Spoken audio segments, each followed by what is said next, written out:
Mic test, 1, 2.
Hello.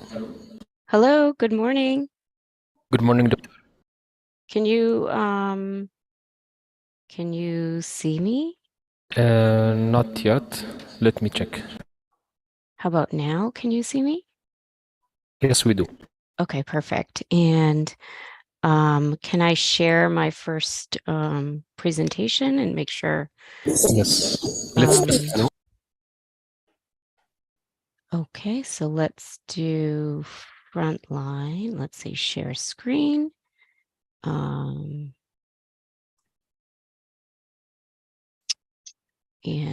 let me open it actually. Let's get out of here. So the first one I'm going to be starting out with is going to be cervical cancer frontline treatment. Okay. Now, can you see? Okay, can you see my PowerPoint? Or not yet? Can you see that? Hello? Yes. Can you make it full screen? Yes, I will do that. Okay, perfect. Is that good? Can you see? Yes. Okay, wonderful. Anything else I should know? I've used Zoom before.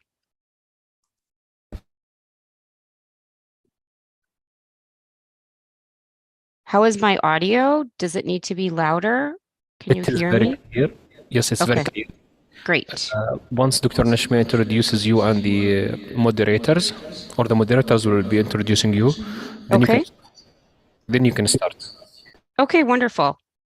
So we still have about 10 minutes. Is that correct? 5 minutes. Oh, 5 minutes. Okay, great. I'm just going to use the bathroom and I'll be right back. Okay. Unshare your screen, please.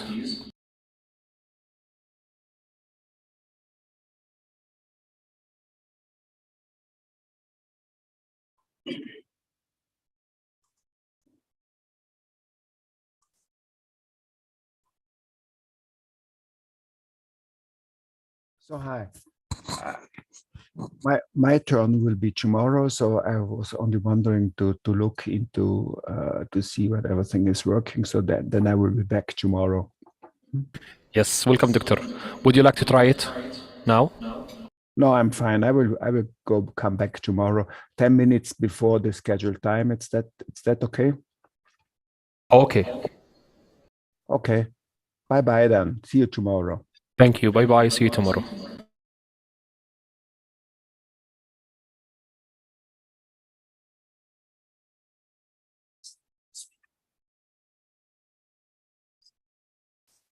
Yes.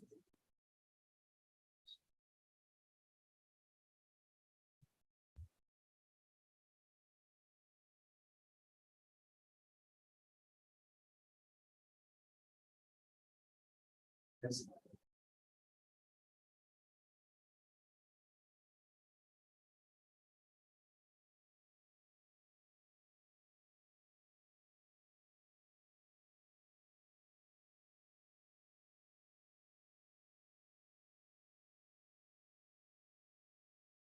Yes.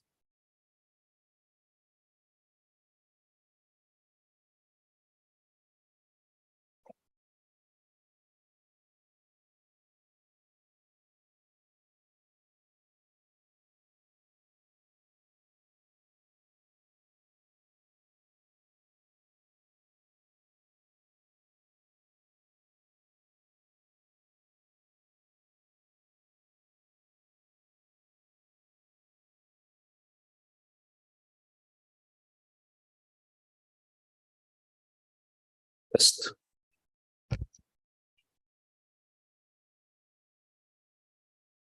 Final test. 1, 2, 3. Final test.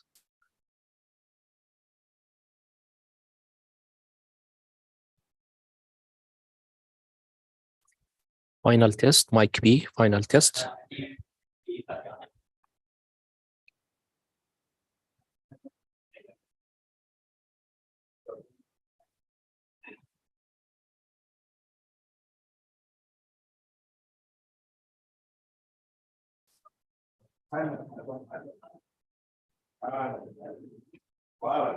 طيب السنه دي سنه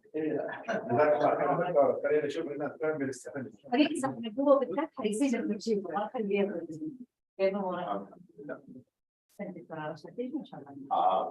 يصير اخذ لي واحده قهوه كذا على السريع.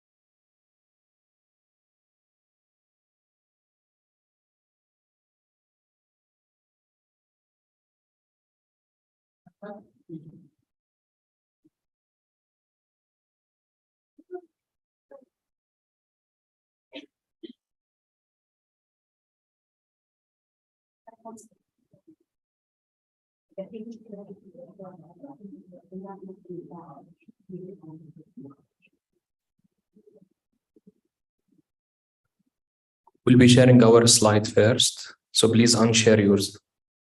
Oh, wait, unshare my slides now. Hold on. Stop share. Okay.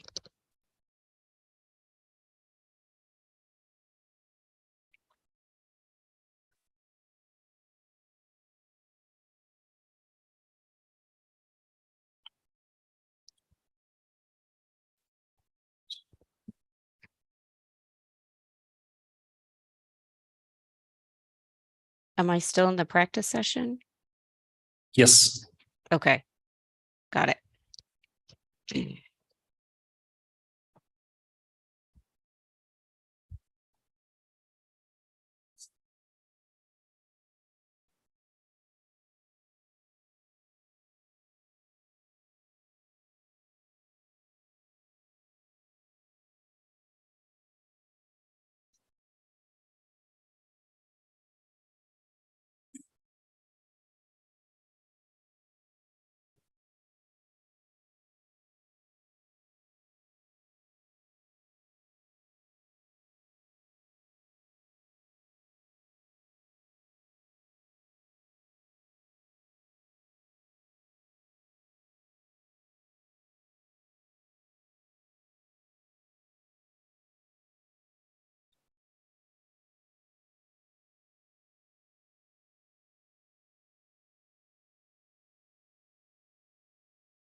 Yes.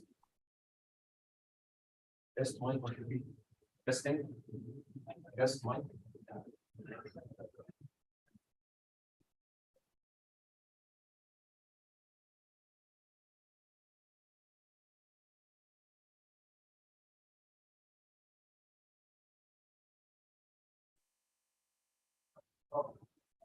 معلش نستقبل رقم شوية لو تأخرت يبقى بس إن شاء الله شوية شوية. My name is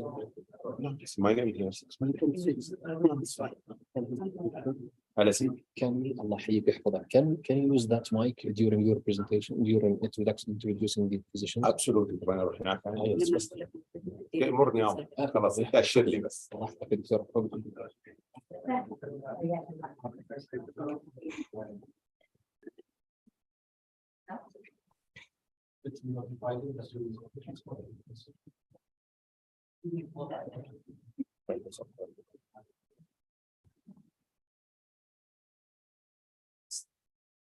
السلام عليكم. السلام عليكم.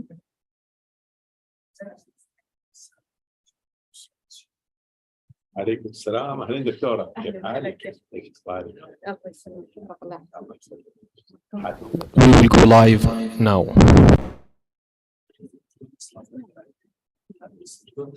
زي ما تحبي ladies for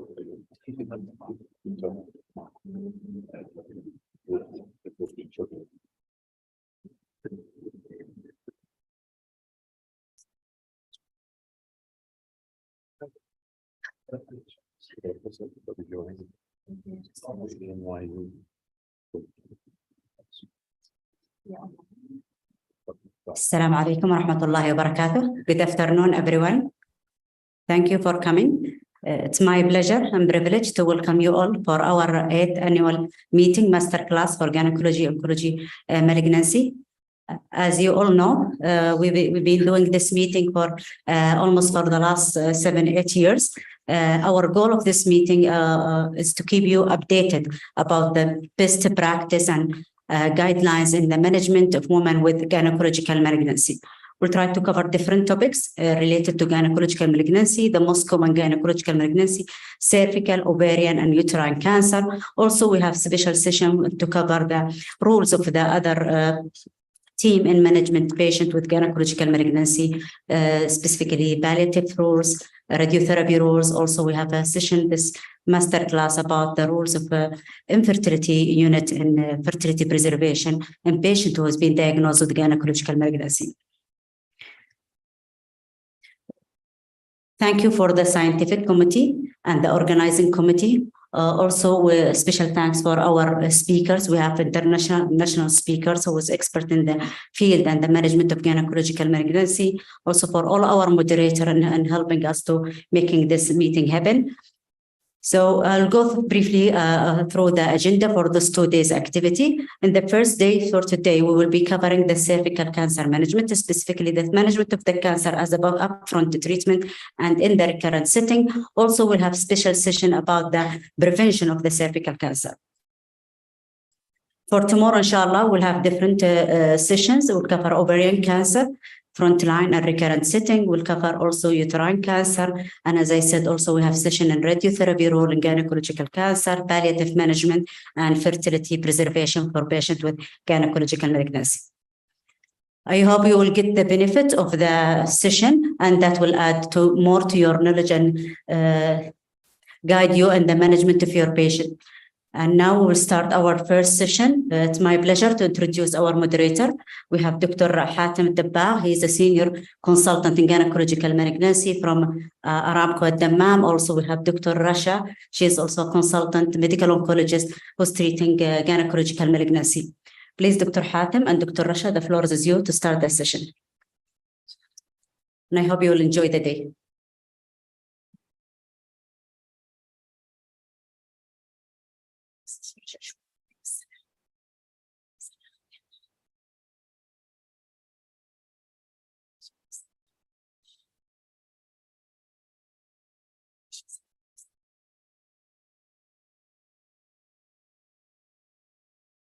Assalamu alaikum. I would like to thanks the Dr. Nashmiya, the organizer of this meeting, for inviting me. And it's my pleasure to introduce the Professor Bhavana Pathori, Professor of Medical of Gynecology, Oncology Department and Department of Medicine.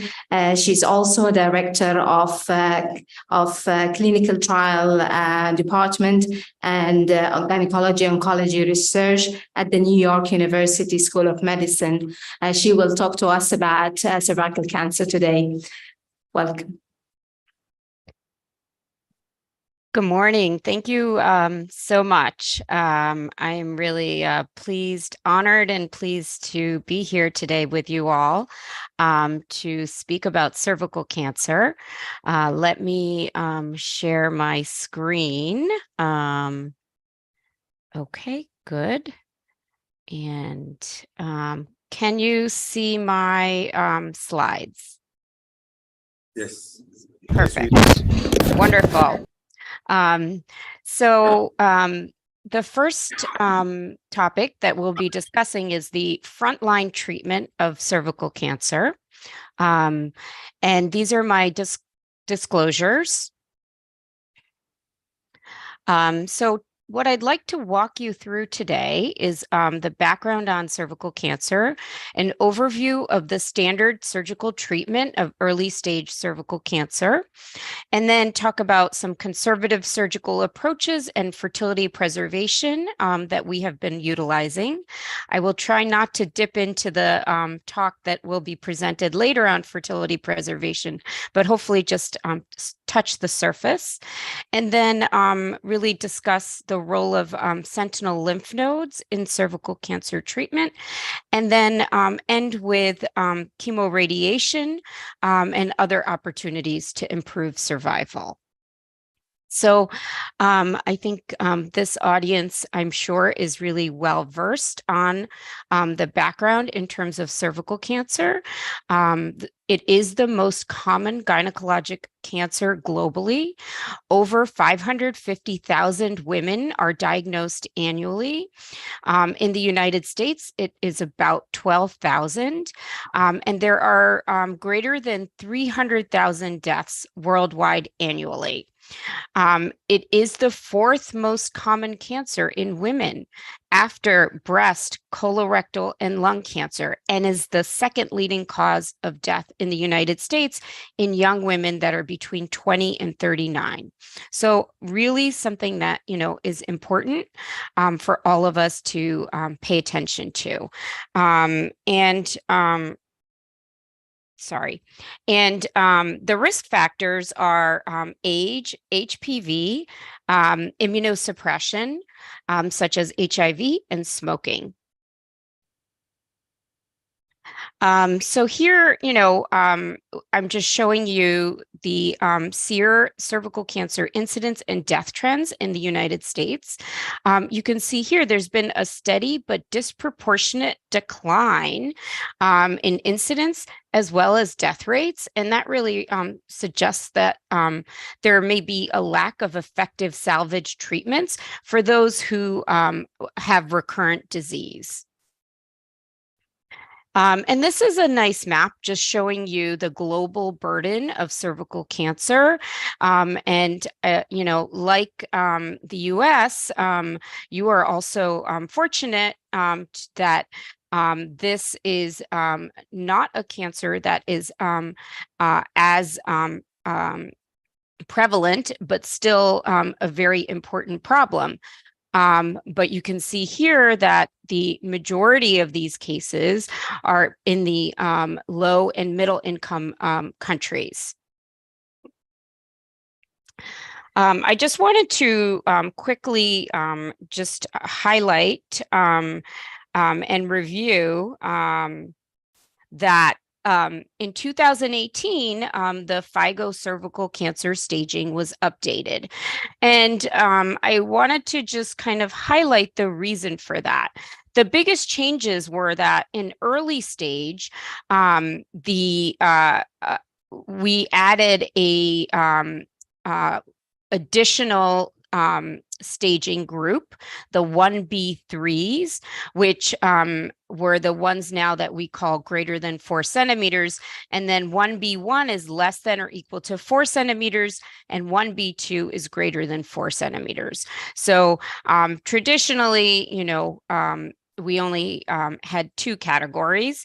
And then the other thing that was removed was the width of the lesion in stage 1A was also removed. And then finally, the nodal assessment categories were divided into 3C1, where pelvic nodes were involved, and 3C2, where periortic lymph nodes are involved. And so what you can see, the reason for this is really delineated on the on the left here. You can see here that your survival actually is very different based on the size of the lesion, which is why it was broken down into a more nuanced representation here. So where the 1B3s have a 76% 5-year survival, where the 1B1s, the smaller lesions, had a 91.6%. And then similarly with the 3C1 and the 3C2, the 3C1 had a 61% 5-year survival, and the 3C2s had a 38% 5-year survival. The other thing that was added for this staging is now we are allowed to include our radiology testing results. Prior to this, we had always staged cervical cancer clinically. And so now the ability to utilize PET-CT due to its high sensitivity and specificity has really helped us fine-tune the staging and better provide treatment options for our patients. So what is the standard treatment for cervical carcinoma? So in the early stage, the 1A1 without LVSI, extrafascial hysterectomy. In the 1A1 to 1B2, radical hysterectomy with bilateral lymphadenectomy. In the 1B2s to 2A, chemoradiation followed by extrafascial hysterectomy is an option, or chemoradiation alone, since the efficacy rates are equivalent. And then radical hysterectomy with lymphadenectomy followed by chemoradiation if patients meet high risk factors. And then in the 2B to 4A, it's primary chemoradiation with external beam and intracavitary therapy, along with concurrent weekly cisplatin. And then in the advanced setting, it is chemotherapy alone. And so I think all of you are well aware that the Wertheim radical hysterectomy was described by Dr. Wertheim back in the 1900s. He published 500 cases. Most of these were locally advanced. And the periop mortality was 19% with 31% major morbidity. And I think some of this is even higher than what we see with pelvic exoneration today. So, really is eye-opening. And then, in his he had 250 patients with 5-year follow-up, and 31% of those recurred. And then this was later abandoned in favor of RT.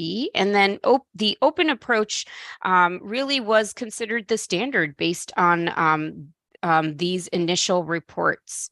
And honestly, there were no other ways to really approach the abdomen and do this procedure. And of course, I'll walk you through how times have changed and what some of the controversies are. And this is just a picture of a radical hysterectomy, which is used along with pelvic lymphadenectomy to treat cervical cancers with greater than 3 millimeters of invasion that are confined to the cervix and less than 4 centimeters. And then, here you can see nicely the removal of the parametria on both sides and the upper vagina. So what are acceptable alternatives to radical abdominal hysterectomy and lymphadenectomy for early stage cervical cancer, the 1A2s and the 1B1s? So it can be a radical tracheolectomy or cone biopsy with lymph nodes. And this is a fertility sparing approach for young patients, intracavitary brachytherapy and pelvic radiation with chemotherapy, and then laparoscopic radical hysterectomy and lymph nodes. And we'll talk a little bit about these controversies with MIS, and then robotic radical hysterectomy and lymph nodes, which obviously is just an extension of laparoscopy. And then finally, simple hysterectomy and lymph nodes. And so the question is, are we being too radical with the Wertheim radical hysterectomy? And so, this is just data that, in patients who had a 1A1 without LVSI, that excisional cone biopsy is acceptable. 401 women, stage 1A1 cervical cancer, 241 laser cones, 83% received no further therapy. All of the 1A1s did not have any LVSI, and all 200 are alive without recurrence at a median follow-up of 117 months. And what about parametrial invasion? So in these early stage cancers, is this really as much of a concern? And so you can see here a series of studies that we've pulled together, and you can see here that the percent of parametrial positivity was exceedingly low, 0.4, 0.6% for, and in these 7 studies, overall, it was 0.3%. So leading us to this trial with Dr. Kathleen Schmaler at MD Anderson really championed the CONSERVE trial.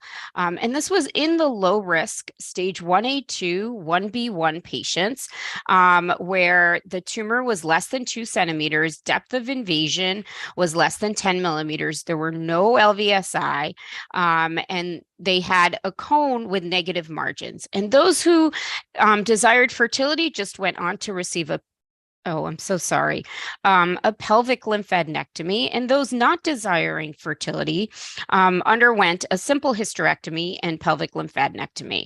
And so that was 44 patients and 56 patients. So really omitting that whole removal of the parametria.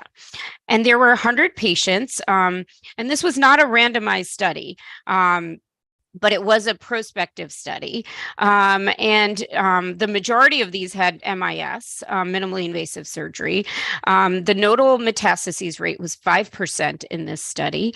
And there was residual cancer in the hysterectomy specimen in one patient that underwent hysterectomy. That was 1.8%.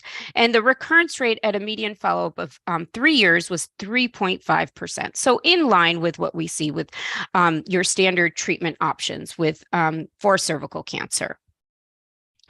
And so the other trial that is also assessing whether we can be less radical is Dr. Marie Plant's trial. And this trial is called SHAPE, and it's through the GCIG.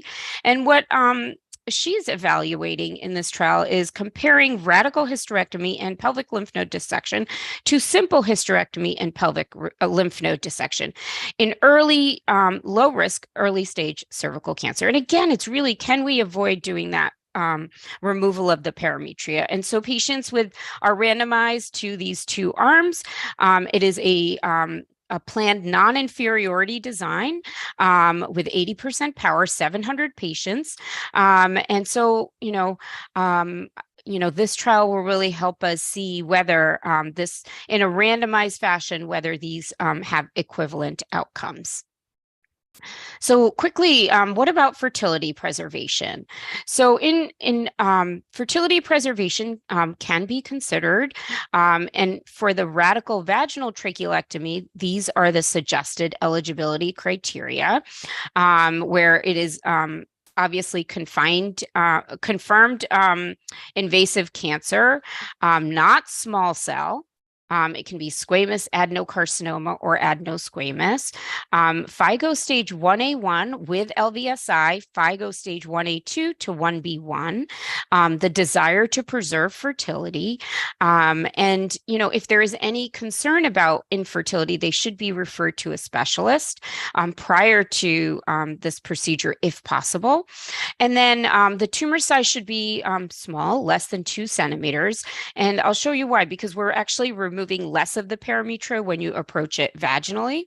And then a chest x-ray with no metastases, and they need to be obviously a good candidate for vaginal surgery where you can actually have the ability to work vaginally in enough room. And then limited endocervical involvement if possible. So that you can have actually a margin once you're completed the tracheolectomy. And we really also want an estimated cervical length of at least 2 centimeters. And clinically is really hard to assess. So I often use MRI in planning for these procedures. And I wait 4 to 6 weeks after the conization. And, again, here, this is a MRI, and you can see here, this is an ideal candidate. The lesion is small. And as I said, I often use MRI because it also allows me to really assess what that cervical length is, much better than just a clinical exam, how close it is to the endocervix, because you do need at least that one, at minimum, at least a 1 centimeter margin, at the endocervix. And then here is the, the figure of the tissues that we are removing with that radical vaginal tracheolectomy. And you're really, taking that descending branch of the uterine here. And then for the radical abdominal tracheolectomy, you can see here, since you're approaching it abdominally, you're actually taking more of that parametria, really taking the uterine even higher, and really will have a more robust specimen. And so when the lesions are larger, which I'm going to show you right here, really it is that tumor centimeter, where we've kind of extended it to 4 centimeters as the cutoff. And so that 2 to 4 centimeter, I think, is really better served with a radical abdominal tracheolectomy. And what about these outcomes? So this is actually a SEER database study that shows you that the fertility sparing procedures had similar disease-specific survival. And what about outcomes? So, obviously we all want to know that whatever we're offering to our patients is safe from an oncologic standpoint. And so you can see here that in this series that was published, the recurrence rate again was 3.3%, and in line with, our standard radical hysterectomy procedures. And so what about, is there a role for a less radical approach? Like, can we do just a cone biopsy and pelvic lymph nodes or sentinel lymph nodes? And so, there may be this role, where there is a real desire for future fertility. There are no metastases on imaging. Ideally without LVSI, but can you do this with LVSI? I don't know that we know those answers at this point, but if we are planning on things like this, it should be, small lesions, and negative lymph nodes, and obviously negative margins. What about sentinel lymph nodes in cervical cancer management? So this is just the cervical sentinel lymph node mapping algorithm that I follow and has been published. So really you would excise all the mapped sentinel lymph nodes, and those would get ultrastaged with pathology. And then any suspicious lymph nodes would also be removed regardless of whether they map or not. And then if there is no mapping on one side, a site-specific lymphadenectomy is performed. And, you know, there were 122 patients, and all 122 patients had nodal disease identified using this algorithm. So really can be very useful. This is the Sentinel study that looked at sentinel node mapping, and you know, the sensitivity was 92% with a negative predictive value of 98%. And in patients that actually mapped bilaterally, the 104 patients, there were, out of 139, there were no false negatives. So really, you know, something to think about. And then I think the other question is, you know, when I was training many years ago, I was always taught that, you know, sentinel lymph node in cervical cancer was also therapeutic, but is it really therapeutic? You know, this is a randomized controlled trial of surgery versus radiation for stage 1B to 2A, and, you know, there's really no differences. So really begs this question. And then, you know, sentinel lymph node is for really normal appearing lymph nodes. So if you have an abnormal lymph node, that should be excised over mapping. And then this is the Sentinel 3, which is a randomized controlled trial of sentinel lymph node versus lymphadenectomy. And so I do tend to utilize sentinel node mapping, especially in my patients who with smaller lesions. And in this study, it was less than 4 centimeters. What about minimally invasive surgery? So I think in the interest of time, I'm going to run through this quickly. So radical hysterectomy. So there are lots of retrospective data, non-randomized, that show no difference in oncological outcomes between minimally invasive surgery and open radical hysterectomy. And, you know, Dr. Ramirez has really spearheaded the LAC trial, which looked at minimally invasive versus abdominal radical hysterectomy for cervical cancer. This was published in the New England Journal. And really, here are the outcomes for the LAC trial. And you can see here that the disease-free survival with minimally invasive surgery was 86% versus 96.5% with open surgery in the intent to treat population, and the per protocol population 87 versus 97.6. And this was at a median follow-up of 2.5 years. So, you know, this was published in 2018.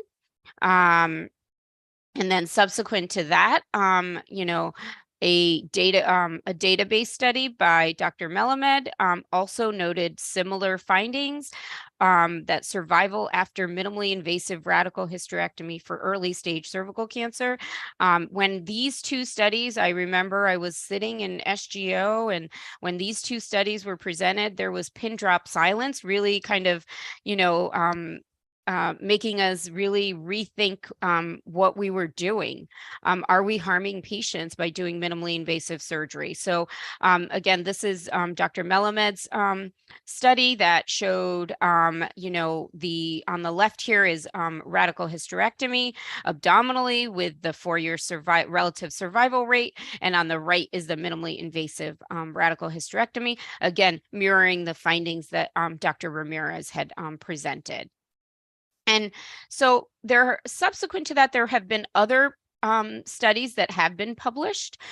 So this is a study that was published from the Netherlands Cancer Registry, and that was and you can see here that was which was an inverse probability treatment weighting methodology, and really there was no difference between the two in terms of either progression, disease-free survival or overall survival.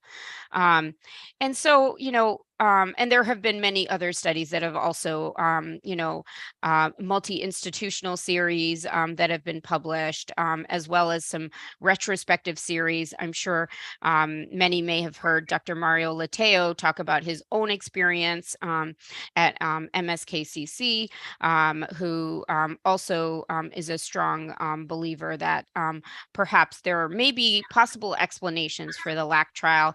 And I mean, could it be a limited preoperative assessment, where you didn't have decisions to make about whether this was the best surgical candidate? So, there was no preoperative MRI. And then also, could it be the lack of tumor containment, when you are doing these minimally invasive procedures that could be magnified by manipulation with the placement of manipulators in doing these operations? And so, I'm actually really excited that the GOG Partners Group has decided to really kind of control for some of these factors, and in a randomized controlled trial, really look at whether minimally invasive surgery is safe. And in this study, we are looking at patients with 1A2 to 1B2, the new FIGO staging, and it's squamous cell adenocarcinomas, and an MRI is required in these patients, and they will be stratified by tumor size, so less than 2 centimeters. And we know right from the very initial slide that I showed you that those patients definitely do better than the greater than 2 centimeters. And also we know that lymph node positivity is a really important prognostic indicator. So though we are stratifying by those two, and it is an open radical hysterectomy followed by a robotic radical hysterectomy, and the primary outcome is a 3-year disease-free survival. And so this is ongoing. 40 patients have already been accrued, so hopefully this will help us answer, at least in whether we can utilize this technique in a subset of patients, because there are many benefits to minimally invasive surgery.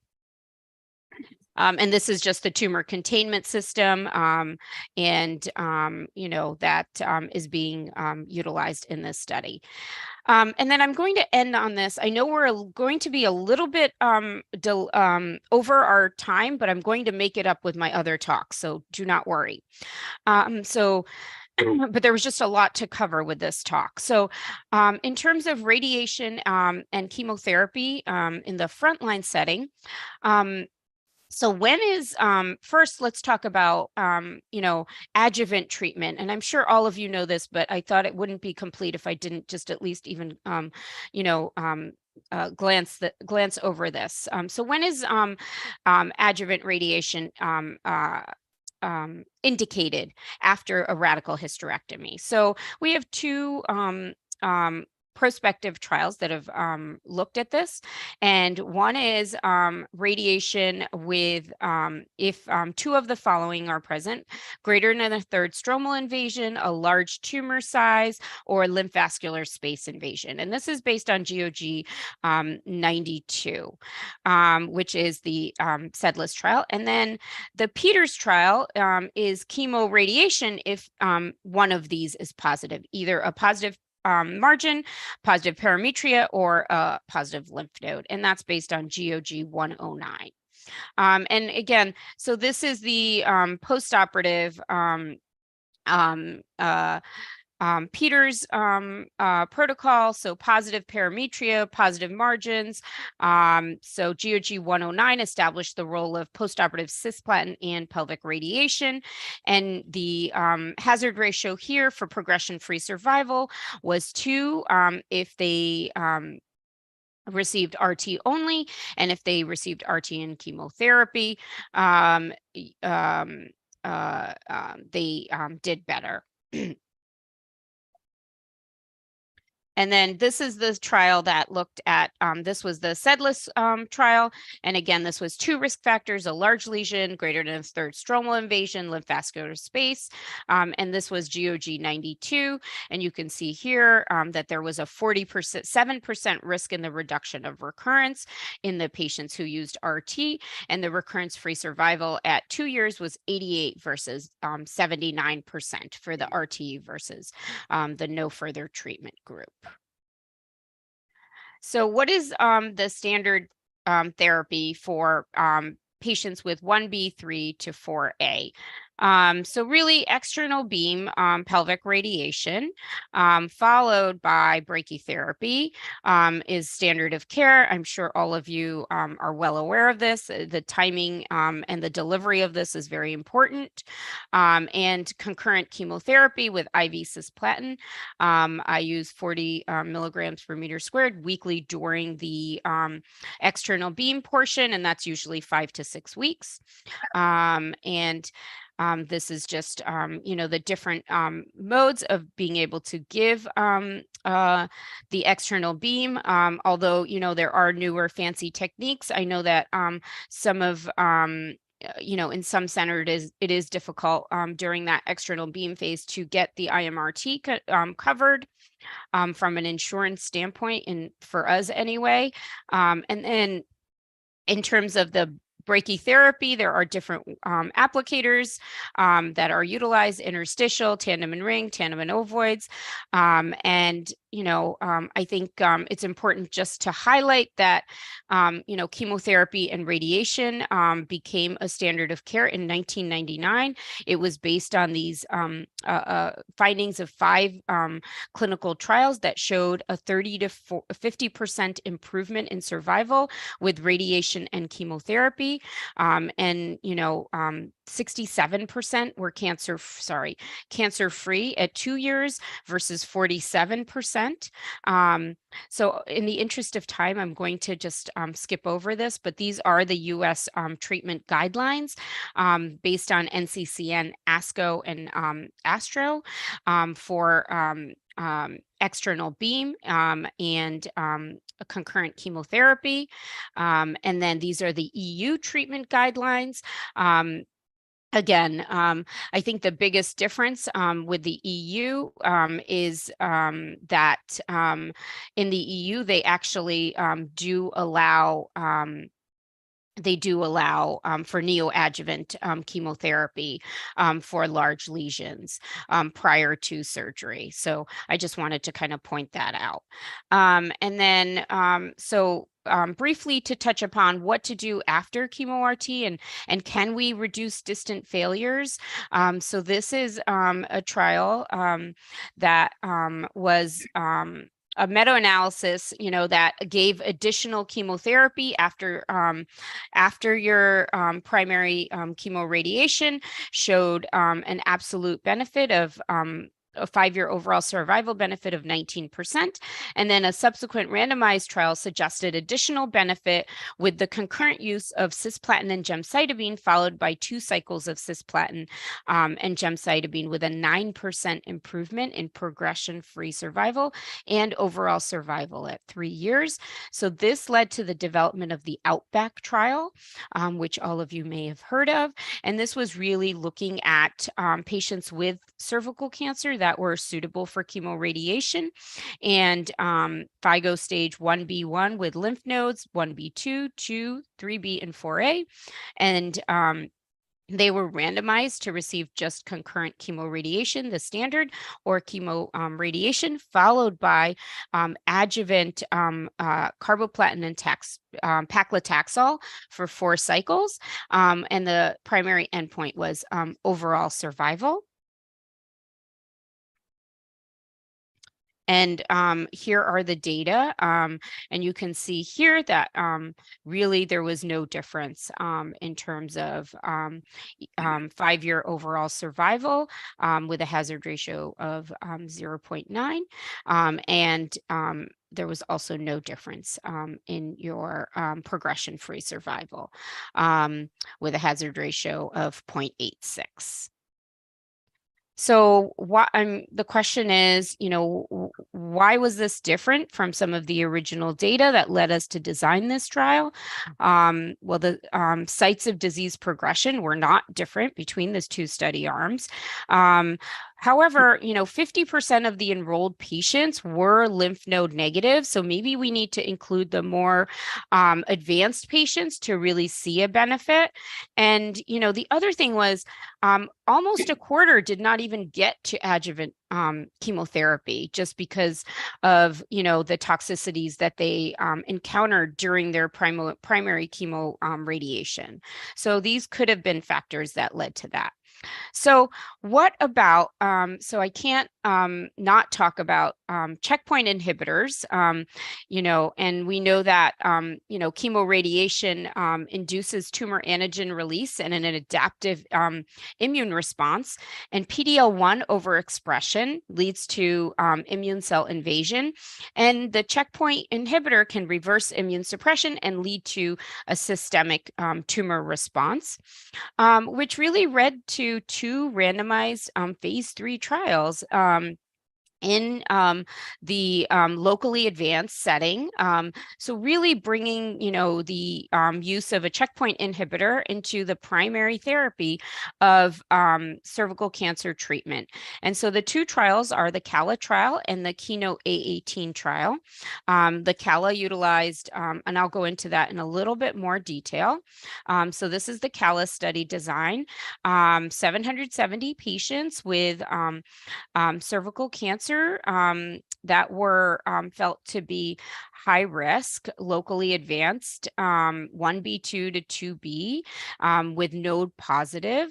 And then stages 3A to 4A with any nodal status.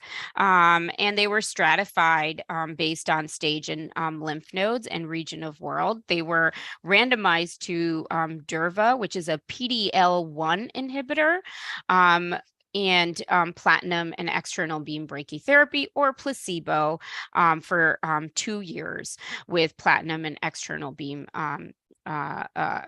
and brachytherapy. And the primary outcome was progression-free survival, and the key secondary outcomes were overall survival. And you can see here that these are the demographics. So I think it's interesting to note that almost 40% were Asian, and 45% were Hispanic. And really, so these two countries, Latin American and Asian countries, comprise the majority of accrual. And here's the primary endpoint. Progression-free survival was no different. Their hazard ratio was 0.84.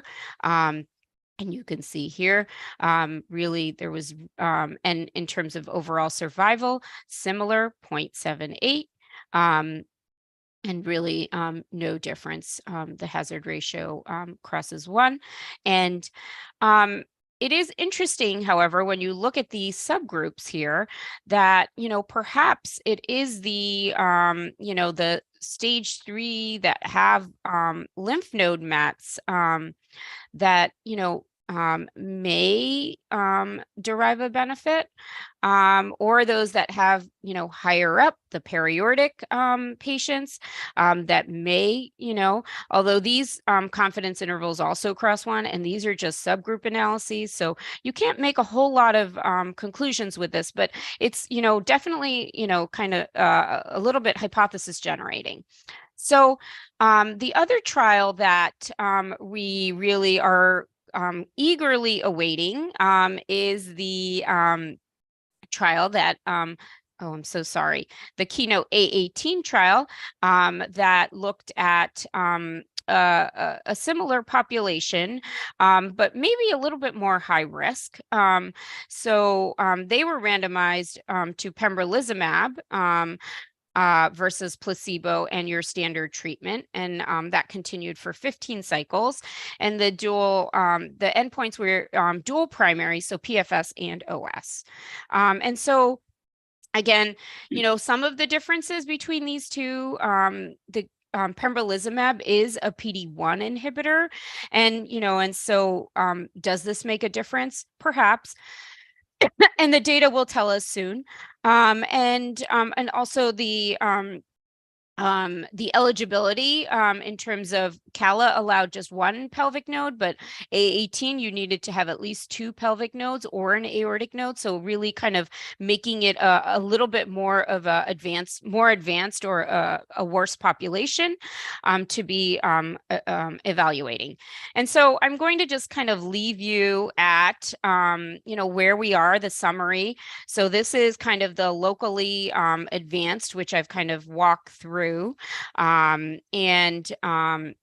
the early stage in terms of kind of the cervical cancer treatment paradigm. So with that, I know I'm over, but I promise you I will make up the time. Thank you. I see some questions in the chat. Do you think we should take questions? I'm going to ask the moderators at this point what you would like me to do. I don't see the chat. Yes. Oh, Thank you, sorry. Doctor. Can you hear me? Yes, I can hear you. Thank you. Yes. Thank you very much for the first presentation. I think we will save the questions for the last. Okay, great. Yeah. Okay, great. Okay, Thank you. wonderful. Okay, so now I need to share my screen and let me pull up the next talk. So the next one is going to be the cervical cancer. We did frontline. We are doing now IO Recurrent. treatment. The immunotherapy talk. Immunotherapy, yeah. Right? Okay. Can you see my slides at this point or no? Yes, we can. Okay. This is not. Oh, am I not sharing? Share screen. I thought it's not the. Okay. Now we can see it. Yes. This is, yes, perfect. You can see it. Wonderful. Okay, so let's get to our presentation mode. Wonderful. All right, so the next talk is on immunotherapy. So the treatment of cervical cancer with immunotherapy. And then, I think anytime we talk about immunotherapy, I think it's important to talk about the adverse events and have a little bit of understanding of that. In terms of my outline, I'm going to start with the rationale for immunotherapy in cervical cancer. We'll talk about the studies Keynote 028, 158, and Keynote 826 with pembrolizumab. I'm going to also talk about cemiplimab, the Empower study, and then we'll talk about balstilimab and zalifrelimab for recurrent or metastatic cervical cancer, briefly talk about TIL therapy, and then, other combinations of immunotherapy in cervical cancer. And so, the rationale for immunotherapy, there are, based on the TCGA data, there are amplifications in the PD-L1, L2 that correlate with key immune cytolytic effectors, and they can limit protective immunity. In immunotherapy, PD-1 and PD-L1 inhibition can promote T cell activation, and CTLA-4 can enhance tumor-specific CD8 positive T cell responses. The other thing that I really like this slide because it really helps us see what the mutational burden is when it's compared to other tumors. And you can see here that cervix, is on the spectrum of having a higher mutational burden, along with, diseases like melanoma in lung and bladder, where immunotherapy is very effective. And so what are the immunotherapy biomarkers? So we have PD-L1 expression. And so, this varies. It's probably more like 60 to 90% because I'll show you in Keynote 826 that it was 89%. The CPS score is the ratio of PD-L1 positive cells to all tumor cells. And in cervical cancer, we use greater than or equal to 1. And then also we look at TMB status, and TMB high is noted in about 6% of cervical cancer. And then MSI ranges from 2.5% to 14% of cervical cancer. So these are all different markers, all of which can enable use of checkpoint inhibitors in cervical cancer. And then, this was the first,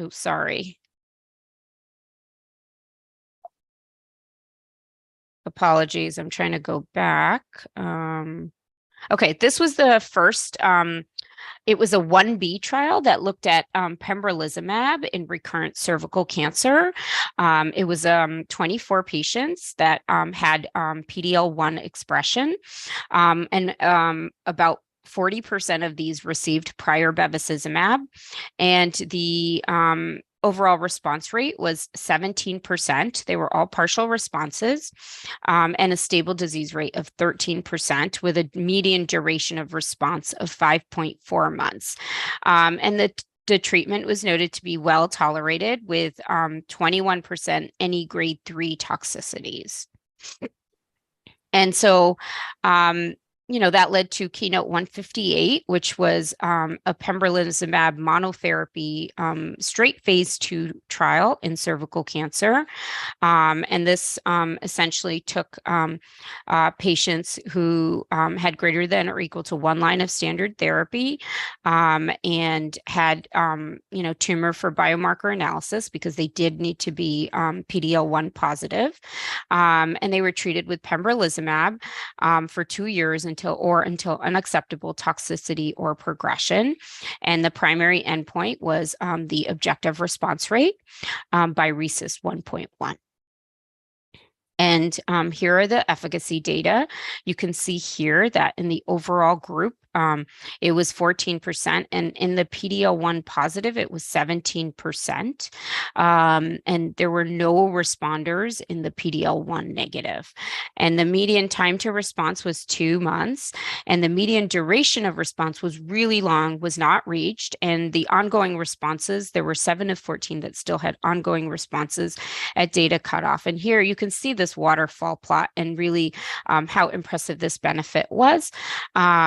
And so, in the United States, this received accelerated approval in June of 2018 for patients with recurrent or metastatic cervical cancer. So again, the first checkpoint inhibitor in gynecologic cancer was really, specific to gynecologic cancer, was in cervical cancer, where pembrolizumab was approved in patients who were PD-L1 positive. And of course, prior to that, in 2017, we were able to use it for MSI or DMMR based on a tumor agnostic approval. And so, is, PDL a biomarker? I think in cervical cancer, the data is really pointing to the fact that it is an important biomarker and so this is the Keynote 158. PD-L1 was analyzed using the IHC223C assay, and CPS greater than or equal to 1 was positive. And I already showed you the data where there were no responses in the PD-L1 negative group. And what about safety and efficacy? So, the 65% of patients had any treatment related adverse event. 4% had treatment related adverse events leading to discontinuation, and about a quarter had any grade IR immune-related adverse events. And only 4% were really greater than or equal to grade 3, and 50% of those resolved. So, and 2% really discontinued pembrolizumab due to an immune-mediated adverse event. So really quite low. And so, again, and you can see here that, you know, the this slide here is just showing you the swimmer's plot and showing you that these responses are durable.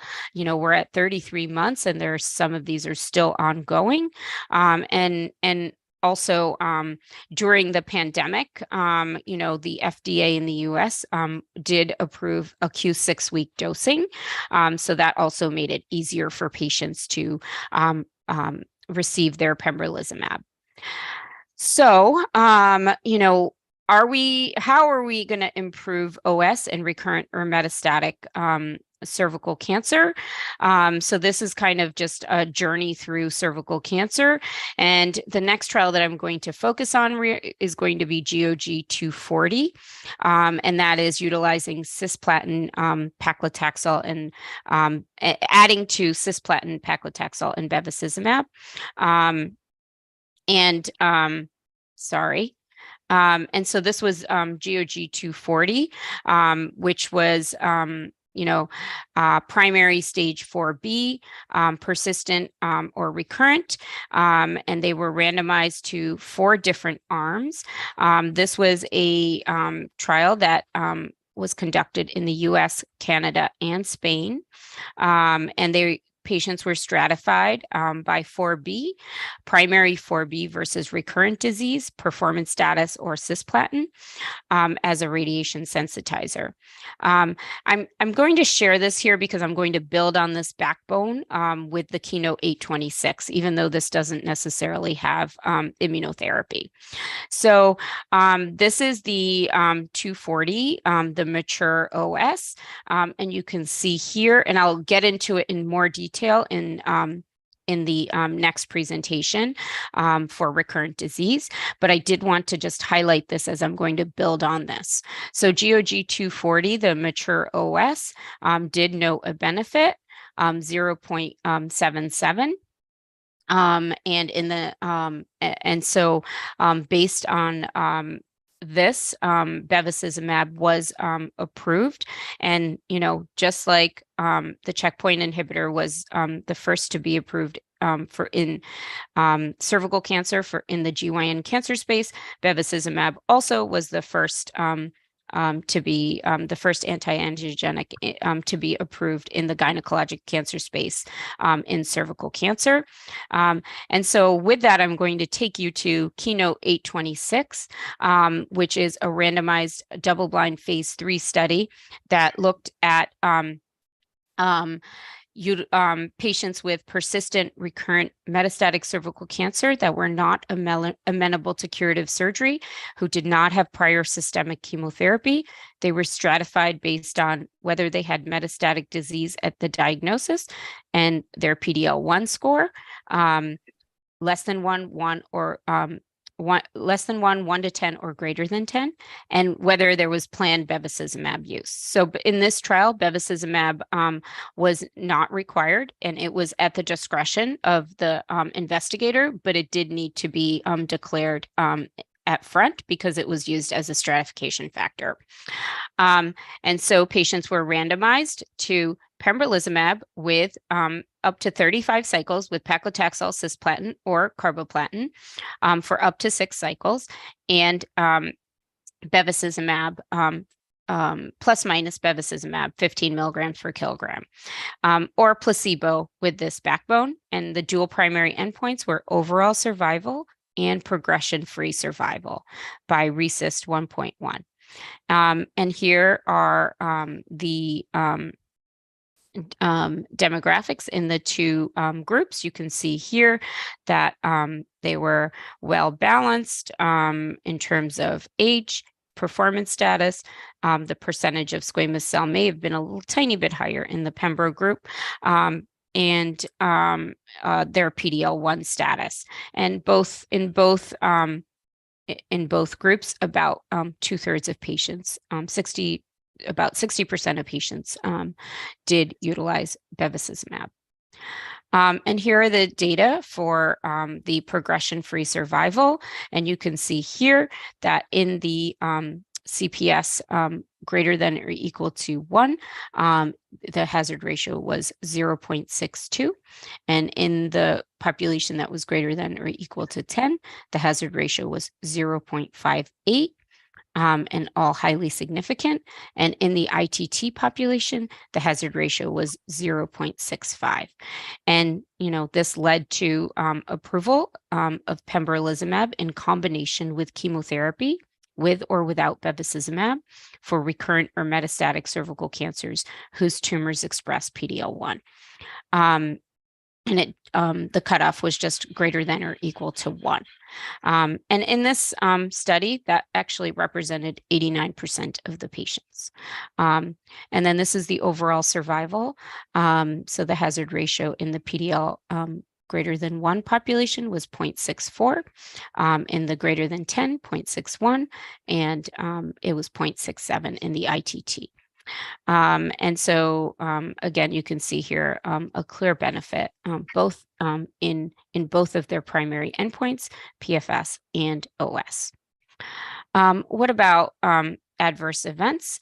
So you can see here, the dark purple is the Pembro grade 3 to 5 adverse events, and the dark blue is the placebo grade 3 to 5 events.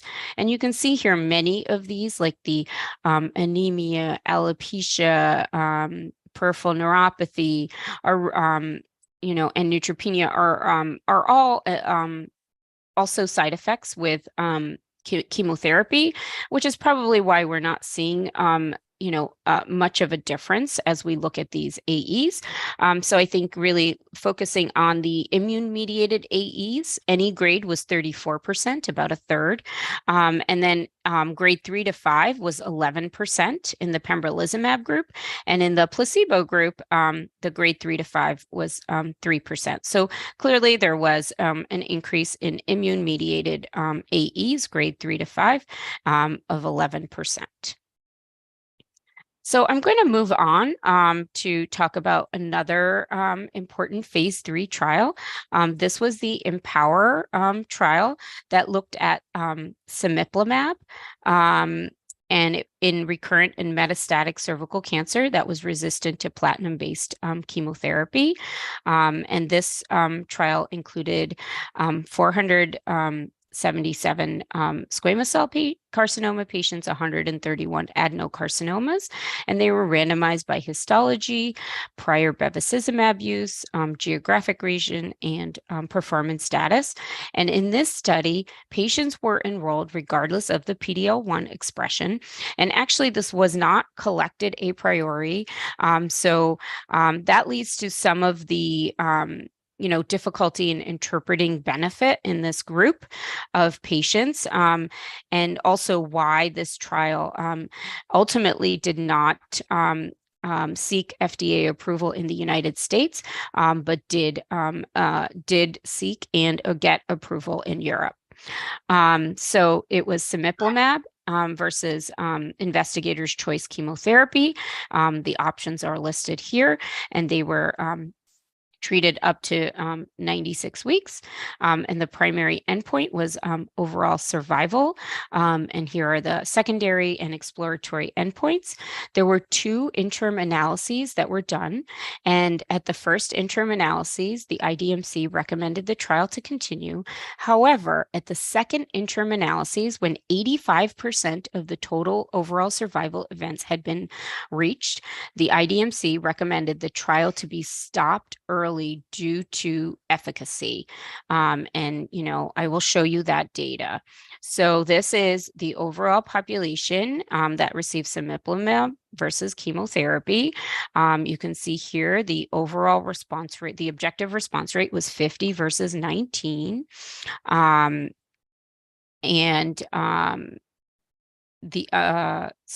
16.4% versus with 3% having complete responses and 13% having partial responses.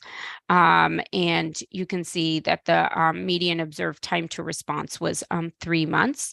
And, these are the objective response rates in the squamous cell population, 17.6% with cemiplimab, and in the adenocarcinoma, 12 versus 4.5.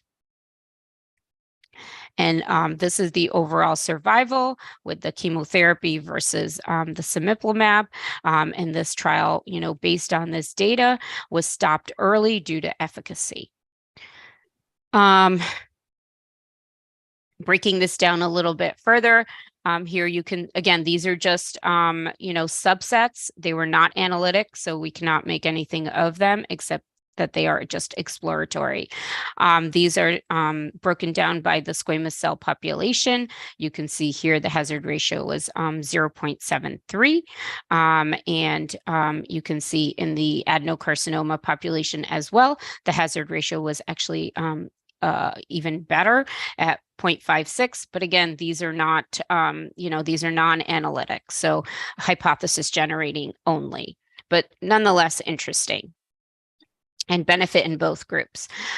This is just the safety summary for cemiplimab, and you can see here that there were no new immune-related AEs that were not prior described for the PD-1, PD-L1 inhibitor group.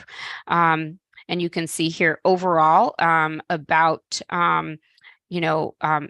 8.7% discontinued cemiplimab due to any grade treatment emergent AEs. And then in terms of treatment related AEs, it was only 6% that discontinued, none that led to death. And in terms of the immune related AEs, again, in line with the previous study, about 5% that led to discontinuation. And for the high grades 3 to 5. And, I like this because it was very interesting that, this is the quality of life data in the cemiplimab versus chemotherapy.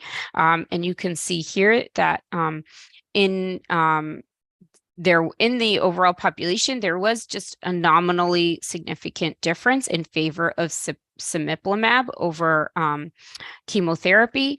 And, it looked like patients who were on cemiplimab had improved or maintained their quality of life versus patients who versus patients who had chemotherapy who showed a deterioration in these scores. And I think this is probably because, patients on the cemiplimab had more responses and felt better from their disease versus the chemotherapy, but nonetheless, very interesting. So what about combinations? What about a PD-1 inhibitor with a CTLA-4 inhibitor? And this is balstilimab and zalfrillimab. And for recurrent or metastatic cervical cancer. These were histologically confirmed squamous cell or adenocarcinomas or adenosquamous that had measurable disease. And these were just 2 separate cohorts. These were not randomized. So the single agent balstilimab, and there was balstilimab and zalfrillimab that were evaluated. 161 patients in the BAL group and the 155 in the combination group. And you can see here the median ages and about a third of these patients had prior bevacizumab. The primary endpoint was objective response rate in each of these cohorts. These were not comparative cohorts. So this is, I'll run through the monotherapy. So this is in patients who had 1 or more prior chemotherapies. The objective response rate is in line with pembrolizumab, 13%. 2 CRs, and 11 11% PRs. And in the PD-L1 positive subgroup, that was 18% versus 8% in the PD-L1 negative. And in terms of safety, you can see here that these there were, no new safety signals. Most of the treatment-related AEs were GI or with or laboratory abnormalities or endocrine disorders related to thyroid. And in terms of the IR AEs, they were also skin and rash are noted. So unfortunately, the application for balstilimab was withdrawn once pembrolizumab was approved. So in the United States, we do not have access to balstilimab. But the data does support efficacy. And this is the BAL and ZAL combination. And you can see here the efficacy is increased with a objective response rate of 26%, 8% CRs, 18% PRs. And in the PD-L1 positive group, it's slightly higher at 33%. And here is the waterfall plot, and you can really see here that there is efficacy, and the dark blue is the PD-L1 positive, and the teal is the PD-L1 negative. So really seeing that the majority of these responders are in the PD-L1 positive. And these are the progression-free and overall survival estimates in the two subgroups. And in terms of safety, again, hypothyroidism, diarrhea, and fatigue were the most common. In terms of greater than grade 3, it was an ALT decrease or diarrhea. 8% led to dose discontinuation, which again is in line with pembrolizumab and other therapies. And in terms of immune-mediated AEs, the most common were hypothyroidism, hyperthyroidism, diarrhea, and pruritus. So what about other combinations? So Checkmate 358 looked at different doses and dosing regimens of Nivo and Ipi, and in the recurrent metastatic population of cervical cancer. And, here are the data for these cohorts. As expected, more responses were seen in the first line versus the later line setting. And Nivo 1 Ipi 3 showed a higher response rate than Nivo 3 Ipi 1, and this was just a different scheduling and dosing, two different scheduling and dosing regimens that were evaluated. And then durable responses were seen regardless of PD-L1 status across all treatment arms. So, can the addition of the CTLA inhibitor overcome PD-L1 is, kind of what we're seeing both with the ZAL and the BAL and ZAL data, as well as the data with Ipi and Nivo in Checkmate 358. So, this is essentially just a summary of the trials with immunotherapy in recurrent cervical cancer. The Keynote 8028 that I talked about with pembrolizumab, the Keynote 158 in advanced cervical cancer, Checkmate 358, the combination of Nivo. This is just Nivo, but there's also a Nivo Ipi arm that I just showed you, and then there's single agent Ipi here. And, there are other IO combinations that are being evaluated. Cadonilumab is a bispecific, which is both a PD-1 and a CTLA-4 in one molecule. And you can see here that the objective response rate was 33%. And then tisotumab vedotin, which is an antibody drug conjugate, which I will talk about in the next talk. And pembrolizumab noted an objective response rate of 38%. I do want to touch quickly upon TIL therapy.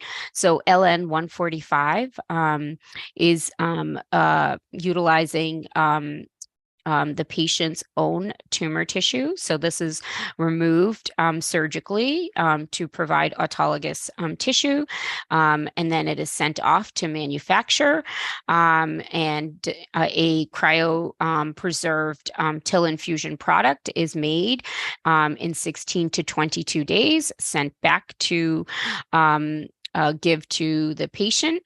The patient undergoes a non-myeloablative lymphodepletion, and then is then given the TIL therapy, and then is given IL-2 subsequent to that. And while that is a pretty time-consuming process requiring hospitalization and coordination of care, it has been shown to have pretty impressive results in this phase 2 study. The objective response rate was 44%, with 11% having complete responses, which is quite good in this recurrent population. 78% had reduction in tumor burden, and you can see this waterfall plot is quite impressive. And the median follow-up was 7 months, and about 6 doses of IL-2 were administered after the administration of the TIL therapy. And the onset of the AEs most commonly occurred 8 days after infusion. And the frequency of AEs over time really reflects the benefit of the treatment with LN-45. So this is kind of the adverse event profile that you're seeing here.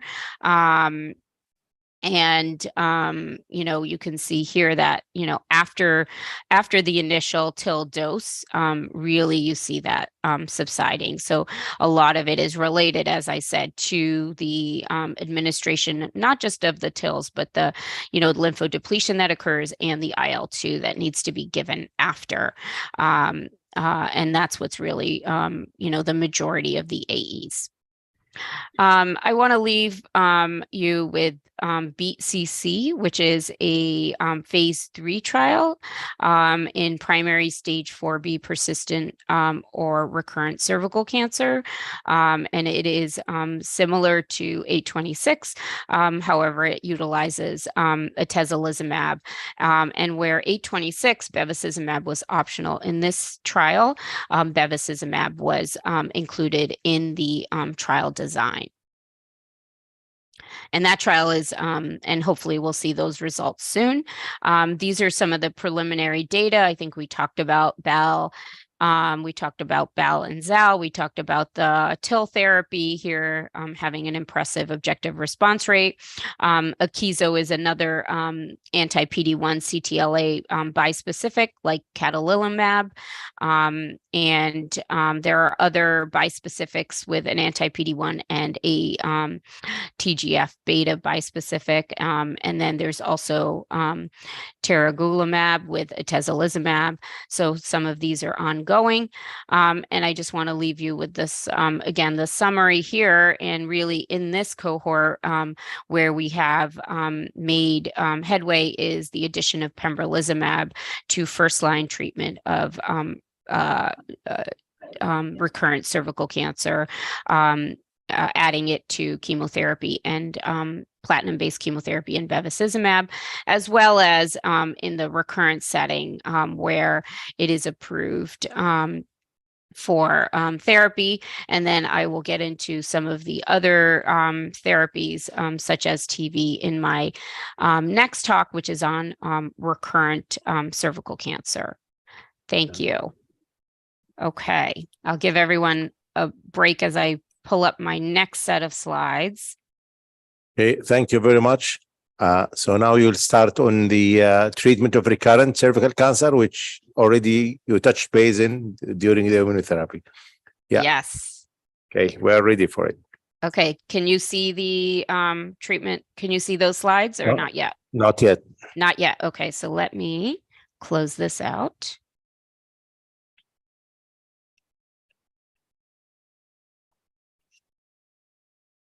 Mind you, the time is like over a little bit. I'm still not caught up. I'm going to catch up with this one. I Yeah. promise. Okay. Can you see? No. Not yet. Okay. No.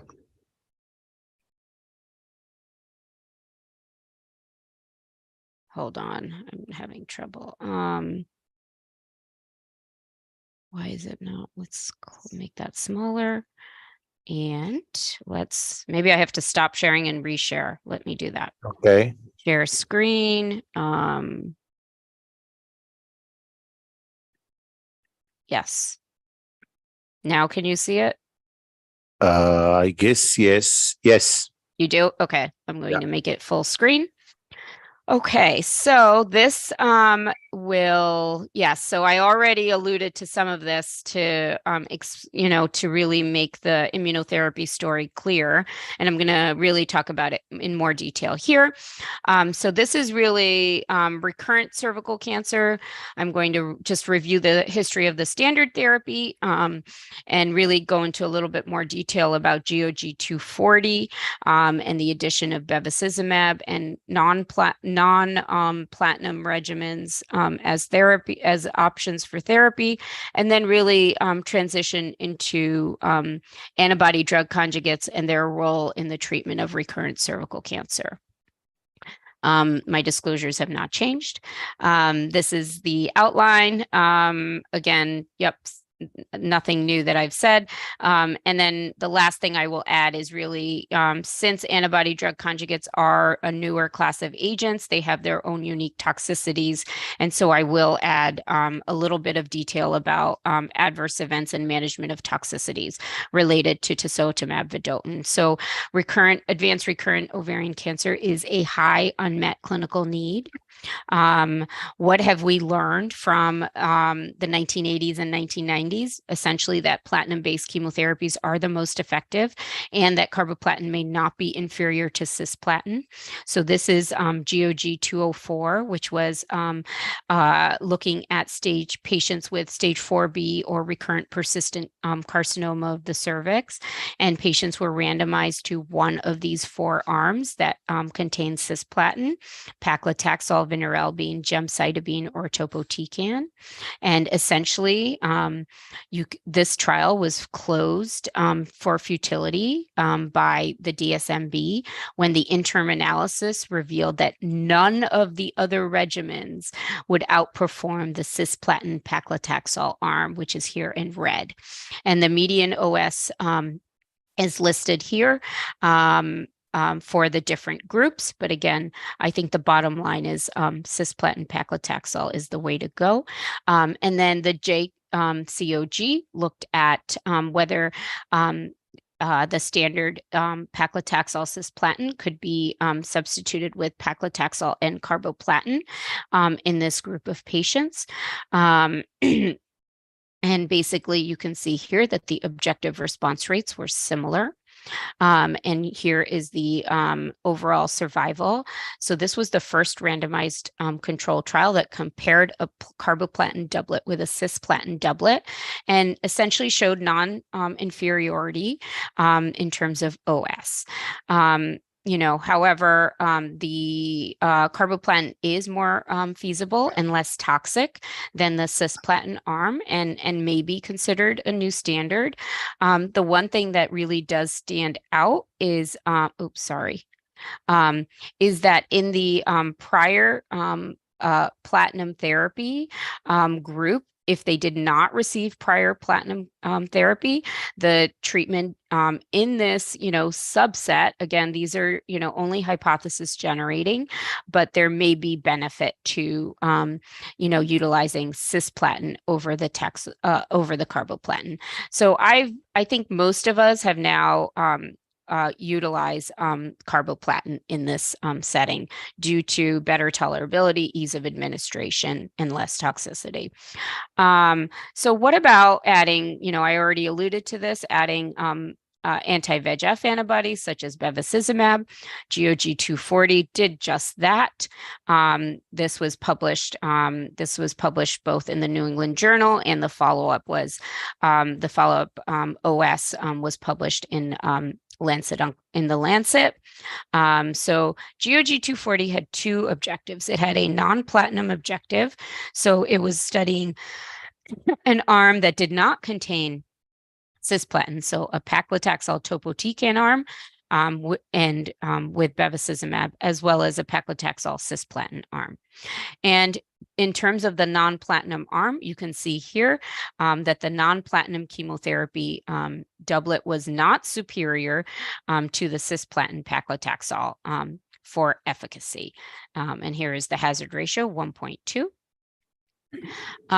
So I just want to say with this data, the way I utilize it is, if there is a patient who is not eligible for platinum for whatever reason, I still know that the topo paclitaxel arm was is an option. And so I will utilize this regimen in that setting, just from a clinical standpoint. And this is the overall survival, very similar in terms of this is patients with prior cis-RT, and this is patients without prior cis-RT. So the GOG240 also had the bevacizumab objective, and that was really to determine if the addition of bevacizumab to chemotherapy improved overall survival. And that, which was the primary endpoint. And you can see here that the overall survival, the hazard ratio was 0.71, and the median survival was 13.3 to 17 months. So clearly positive, which led to practice change in the treatment of cervical cancer. As I mentioned earlier, GOG240, again, 16.8 versus 13.3 months. This was the mature ITT with a hazard ratio of 0.77. So this was the follow-up that was published in the Lancet. And these are the two different arms, the cisplatin and the topotecan arms. You can see here that the cisplatin arm, the hazard ratio 0.73 was significant. Again, these are subgroups, so not sure how much we should make of that. And then GOG240, the mature PFS and the objective response rate. So in the ITT, 49% was the objective response rate with chemotherapy and bevacizumab versus only 36%. So bevacizumab also adds to your response rate. And so this kind of just contextualizes what the addition of bevacizumab does in terms of our overall survival in cervical cancer. And it does really, we are seeing an improvement and increase this even more. So what are some of the other regimens for second-line metastatic disease? You can see here that, chemotherapy has, objective response rates that are limited, while the immunotherapy and checkpoint inhibitors may not have a much higher objective response rate. The duration of response is long, and so that is obviously the benefit with these agents. So with that, I want to switch to antibody drug conjugates in gynecologic cancer. So the treatment of GYN cancer is becoming more targeted with biomarker-directed therapies, such as PARP inhibitors for BRCA and HRD in ovarian cancer, immune checkpoint inhibitors for DMMR, MSI, and endometrial cancer, and as we just talked about, PD-L1 for cervical cancer. And kind of the next step towards individualized or personalized therapy is really target tumor-specific antigens that can enhance drug delivery directly into tumor and, could potentially replace standard chemotherapy options. So what are antibody drug conjugates? So this is essentially the makeup of an antibody drug conjugate. It has, an antibody with a linker and a cytotoxic drug or warhead. In terms of the mechanism of action, so the ADC really localizes to the tumor and binds to an antigen. It gets internalized, and then the internal vesicles fuse with others, and then proteases digest it, and the active drug is then released, which can then lead to apoptosis. So the target antigens are important. The antibody target antigens should have a high expression on the tumor, but not on normal tissue. This can limit the toxicity. For example, HER2 is expressed 100 more times in tumor versus normal cells. And the antibody target antigens should also be present on the cell surface so the antibody can easily find them. And the antibody target antigens should be internalized so that the antibody drug conjugate is transported into the cell, much like a Trojan horse. And so the one we're going to focus on today is tisotumab vedotin, which targets tissue factor. Tissue factor is found in greater than 90% of cervical cancer. So really, there is not a need to identify a specific biomarker for the use of TV in cervical cancer, which is not necessarily the case with other antibody drug conjugates in other gynecologic cancers.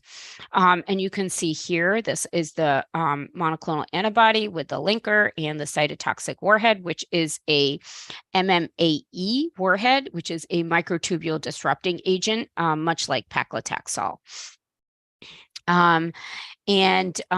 It's, as I said, tissue factor is highly expressed on cervical cancer cells. And there is a multimodal activity of tisotumab vedotin. There is direct cytotoxicity, there is bystander killing, immunogenic cell death, both through ADCC and ADCP mechanisms. The antibody dependent cellular toxicity and the antibody dependent cellular phagocytosis. So that leads to the study that was a phase 2 study that evaluated tisotumab vedotin in patients who were treated with recurrent or metastatic cervical cancer. This was led by Dr. Coleman and published in the Lancet. Patients were, this was a straight phase 2 with an objective response rate as the primary endpoint. Patients were treated with 2 milligrams per kilogram IV every 3 weeks until progression or unacceptable toxicity. And here is the waterfall plot. You can see exactly how impressive this is. The objective response rate was 24% in a pre-treated cervical cancer population, which was really exciting. And honestly led to accelerated approval in 2021 after this data was published.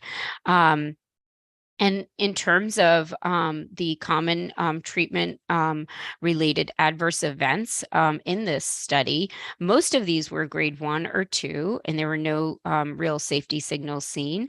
There was one death due to septic shock that was felt to be related to therapy. But you can see here that, patients really fatigue, anemia, and asthenia were the most common. Unique, as I said, some of the ocular toxicities are very unique to this class of agents. And with TV, the highest risk was actually conjunctivitis in 26%, followed by some keratitis in 11% of patients. And the timing, most of these, the time to onset of the ocular AEs is about 1.4 months, and most of these resolved, and they resolved within 0.7 months. The other AE of special interest is bleeding because TV targets tissue factor. That was that onset was very, very quick. 90% of these resolved, and that resolved within 2 weeks. And then the last one is peripheral neuropathy. And again, this is probably because it is an MMAE agent. And that was within three months that you saw that, and less of these events resolved. So it is something to keep in mind with this agent. The other thing that's important with tisotumab vedotin is that you do need an eye care plan and mitigation approaches. So you need to, during infusion, you need to make sure that they get corticosteroid before they start their infusion, corticosteroid vasoconstrictor eye drops. Also during the infusion, it's important to put cold packs to cover the eyes, so you can keep that vasoconstriction going, and you should continue to change those eye pads during the infusion and for 20 minutes after. Patients should also continue the corticosteroid eye drops for 2 times throughout the rest of the day that they get that infusion, and then for 2 to 3 days after the infusion.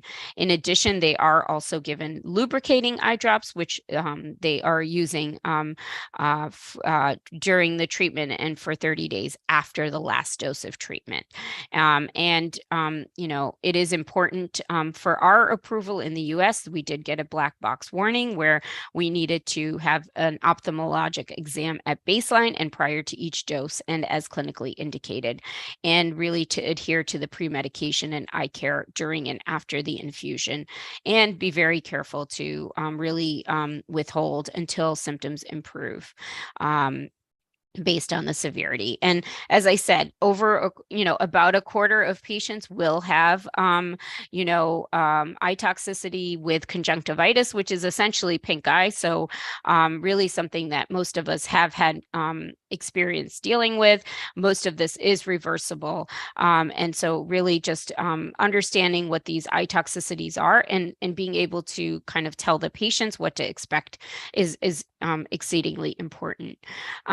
And so this leads us to the confirmatory trial for tisotumab vedotin. And so this is TV versus investigator's choice chemotherapy. It is a phase 3 trial with the primary endpoint of overall survival. And so, this will confirm the phase 2 accelerated approval that was obtained. Finally, I think it's important to understand that there is a phase 1/2 study looking at TV monotherapy or in combination with other agents in cervical cancer. So there are 3 arms in this trial. One is with TV and bevacizumab. The other is TV with pembrolizumab. And the final is TV with carboplatin. So can you replace TV with paclitaxel?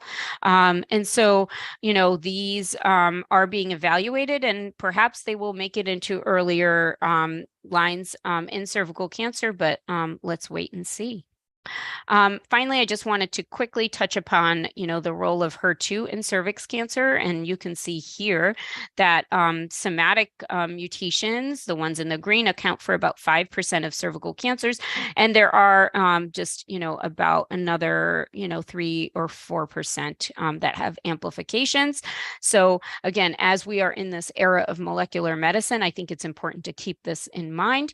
And this was a trial that was presented at ASCO that looked at oral neratinib, 240 milligrams per day in a small, phase 2 cohort of 22 patients. But there were responses in recurrent cervix cancer, 18.2% with 1 complete response. So, we should remember that as we are treating some of our recurrent cervix cancers. This is just kind of a schematic showing you therapies that are in development for recurrent cervix cancer. So clearly, we talked about a lot of these, the anti-CTLA, zalferlimab, ipilimumab, the anti-PD-1s, cemiplimab, nivo, pembrolizumab, balstilimab. The one area that I didn't really get into, but I think this is also a really important and emerging area, is the use of DNA vaccines. therapeutic vaccines, and these have very little toxicity. And, there is a real opportunity to combine DNA vaccines with checkpoint inhibitors. So I think you'll be seeing more of those in trials as well. We talked about tisotumab vedotin that is now approved, as well as pembrolizumab. And then, these are some of the other therapies such as TKIs, anti-HER2, anti-TIGIT, bispecifics, both a PD-1 or PD-L1 with different compounds. Akeso is another bispecific. So and don't forget the the cellular therapies that are also occurring with TIL therapies, such as with LN-145. And hopefully some of these will get less complex and more available and easier to administer for our patients as well. So these are just some of the conclusions from this. And in the interest of time, I'm going to skip over this because we talked about all of it. And really, again, to frame, where TV fits into the picture here for recurrent cervical cancer treatment. Thank you. I am going to do my case presentation, and I think I will have just enough time. So let me stop sharing this. Am I doing okay with time? Yes, I think we're doing okay. So we can leave all the questions at the end. Okay. The last thing is case discussion. Perfect. And you probably cannot see this yet because I need to share again.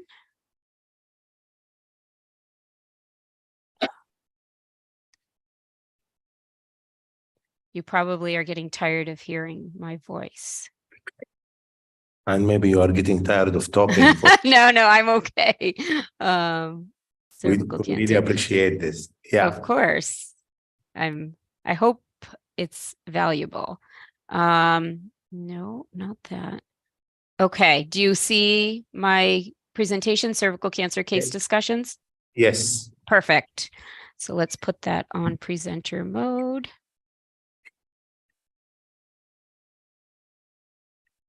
Okay, wonderful. All right, so we are going to round out cervical cancer with I have two cases that I've selected, one of advanced cervical cancer and one with a immunotherapy related adverse event. So this is a patient, Miss K, 37-year-old woman who presented to the emergency department with malodorous vaginal discharge and back pain.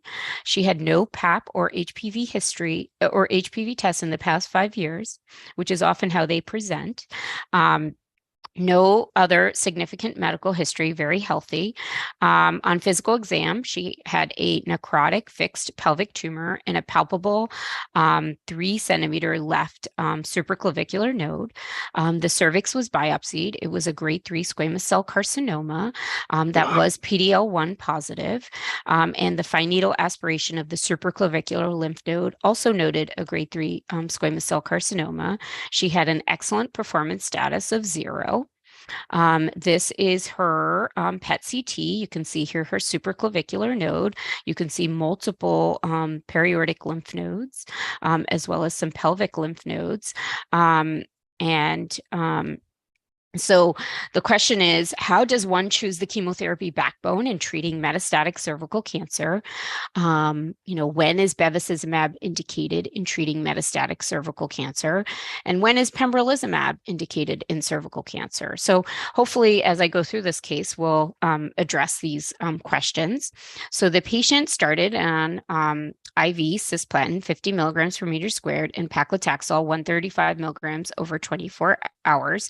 Pembrolizumab, 200 milligrams IV, and bevacizumab, 15 milligrams every 3 weeks. It would have been perfectly okay to also do carboplatin and paclitaxel. But since this patient had not seen prior radiation or prior platinum, and she was very young, the decision was to stick with the cisplatin.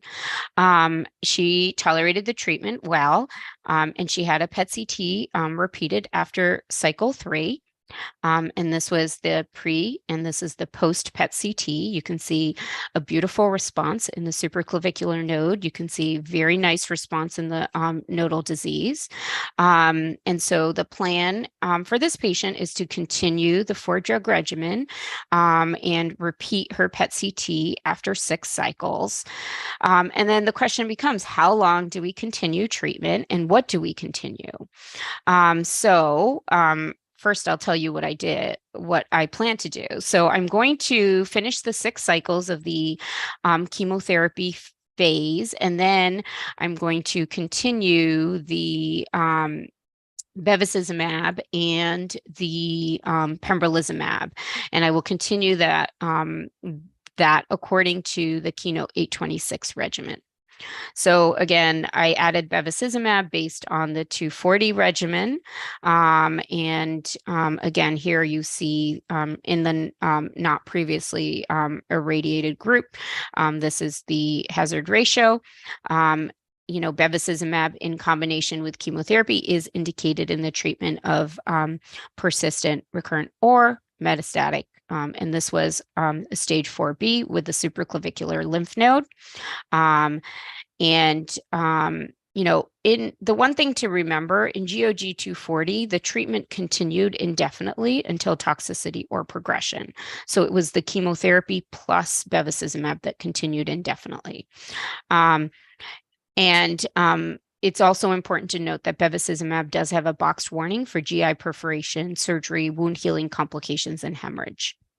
So based on the Keynote 826 and her PD-L1 positive, I added the pembrolizumab to the cisplatin, paclitaxel cisplatin, or you could have done carboplatin, plus or minus bevacizumab. So this chemo portion continued, and the pembrolizumab will continue for 35 cycles, and I'm going to keep the bevacizumab going for that same time. This trial initially allowed the chemotherapy to continue indefinitely, but then there was an amendment that then allowed you to stop after 6 cycles. I already showed you this data, which led to approval. And so you can see here the benefit in the PD-L1 positive group in terms of the hazard of disease progression or death, as well as overall survival. And I'm going to move to my next case, and I think I'm going to have just enough time to finish. So this is a case of a patient that I treated. Oh, I'm so sorry.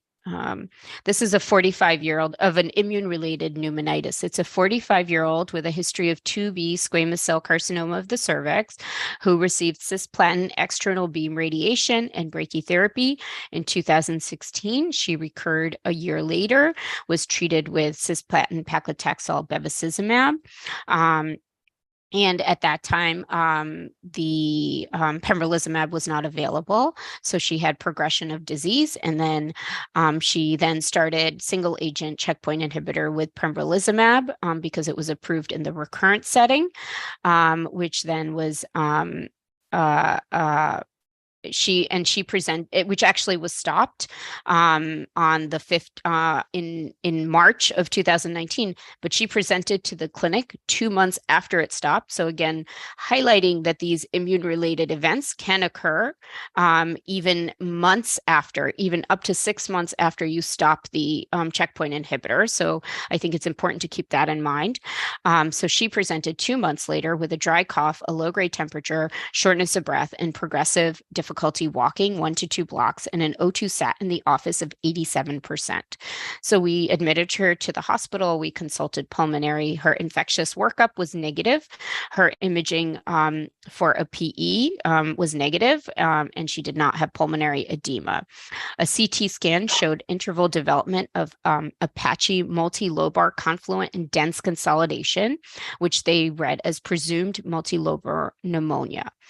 She was started on IV steroids, 1.5 milligrams per kilogram, prednisone equivalent, and the patient noted improvement on Hospital day 2 with O2 sats of 92% on room air.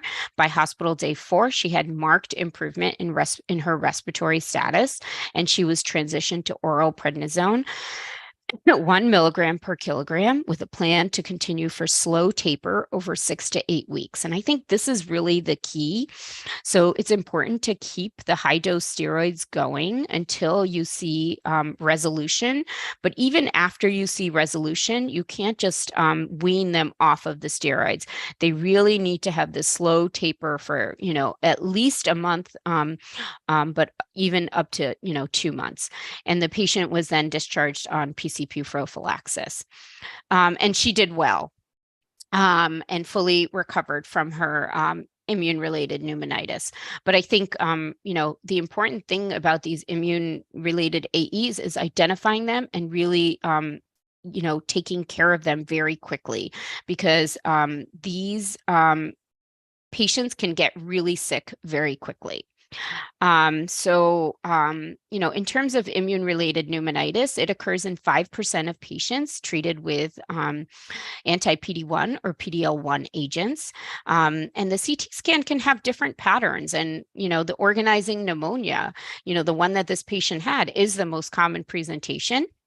And it can present as patchy bilateral consolidative or ground glass opacities. And preliminarily in the lower lobes. And you can see that here. And then you can see resolution too after treatment.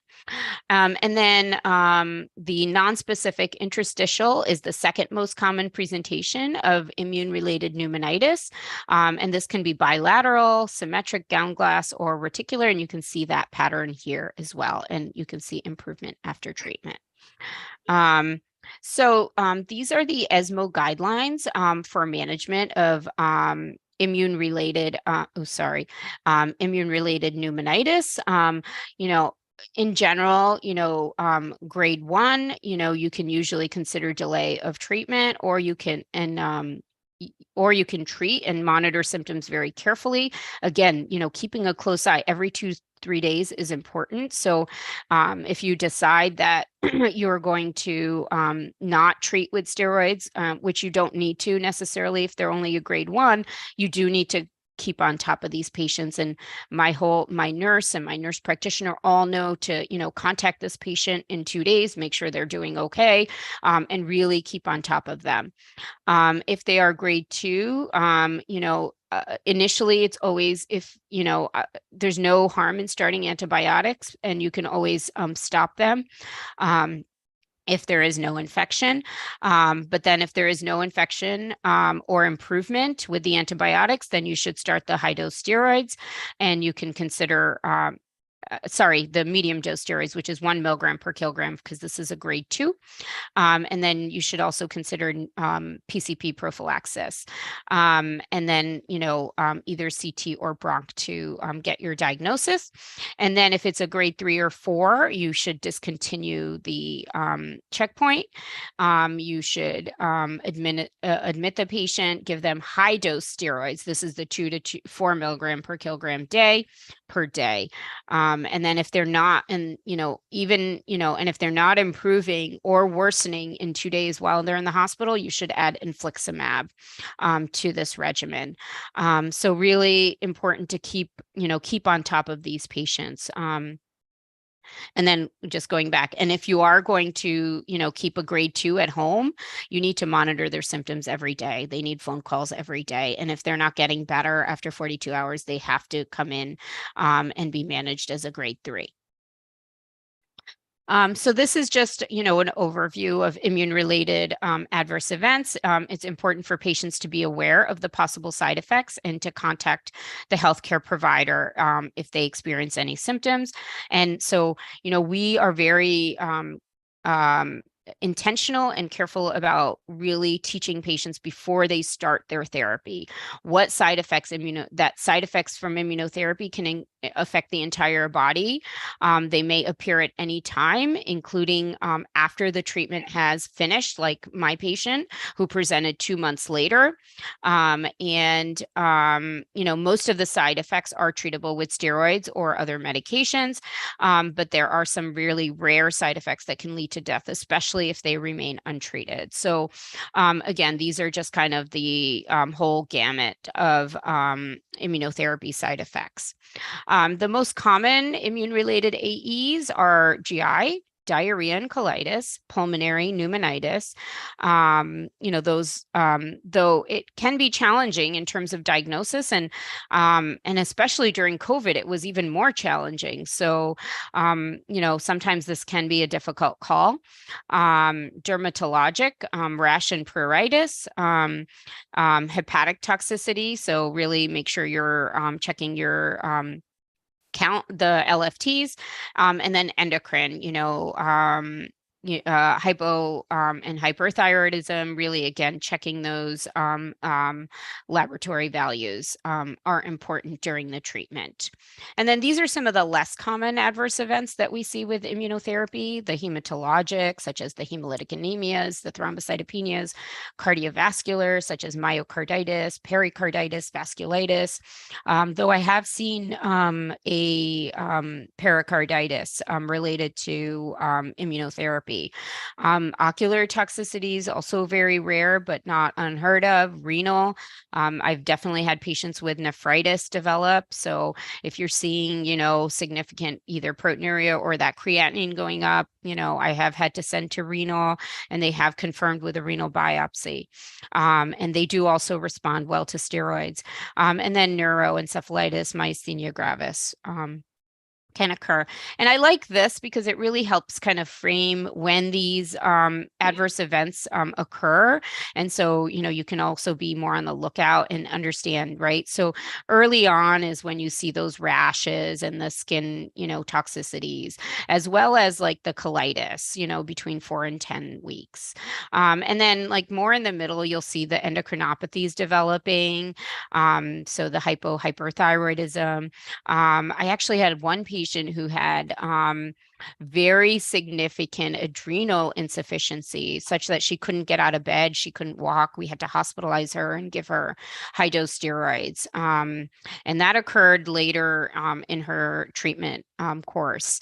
And then the liver toxicity also occurs kind of in that in between, similar to the endocrinopathies.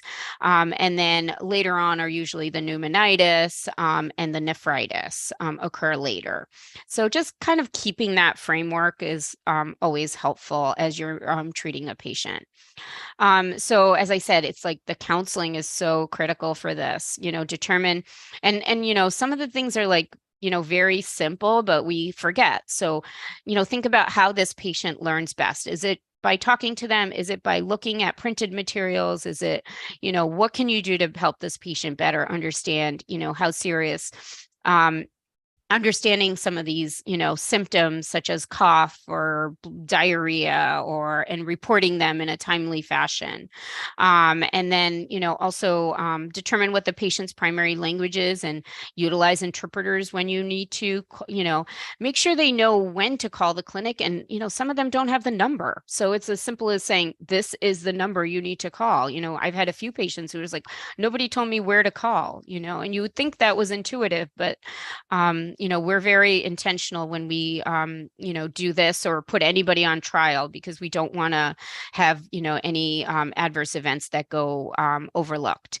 What symptoms to watch for, as I said, really be explicit in, what you want them to report to you. And then I tell them, all to make a list of their symptoms and bring it to their appointment. So otherwise they're not going to remember, and, and they don't know what's important and not important. So I just tell them, make a list of your symptoms and bring them to your appointment so we can go over them. And then this is also key, using that team-based approach, using nurses, nurse practitioners, care coordinators, and other practitioners who can help with follow-up. So, all my nurses, I've educated all my nurses. I have a very experienced NP who is well-versed in immunotherapy toxicities. I mean, these are the individuals that are taking the first line calls in the clinic. So it's, you know, at my institution, it was really important that everybody really understood what this meant and what to do. These are the general ASCO guidelines for immunotherapy toxicities. I think it's a great reference. You know, and really, you know, these are some of the things that they tell you to do. Really, the thorough education is really important, a high level of suspicion. In general, you know, you can continue for grade 1 toxicities. And, you know, for most grade 2, you should hold. You can consider resuming when symptoms or laboratory values are back to grade 1 or less. You know, you can administer the lower dose of the corticosteroids for grade 2s. And then, you know, hold the checkpoint inhibitor for grade 3s, initiate that higher dose of corticosteroids, and they should be tapered, you know, no less than four weeks. So at minimum, you know, but oftentimes I have to go to 6 to 8 weeks. And then, you know, if symptoms really don't improve, again, I can't stress, you know, that 2 to 3 day, you know, really close observation, start the infliximab for certain toxicities. You don't necessarily want to start that for hepatic ones. And then, you know, when symptoms resolve to grade 1 or less, you may think about re-challenging patients. And, you know, but there is some caution, and you may want to be careful, especially if they develop this like really early on in their course. And there's no dose adjustments. And finally, grade 3 is permanent discontinuation, with the exception of endocrinopathies that you can get under good control with replacement. In addition, I just wanted to share this resource. This is a paper that, you know, I am a member of the Society of Gynecologic Oncology, and I actually was the head of their clinical practice committee. And while I was there, we did put this immunotherapy toxicities practice statement together. And it's really just a simple, you know, easy to use, geared at GYN cancer. So, you know, it's something that would also be a good resource if you're interested. And with that, I am finished and I have time for questions. Thank you very much for a very comprehensive talk of all the treatment of cervical cancer. We really appreciate you talk nonstop for 2 hours. So I will see if the audience have any questions. Yes.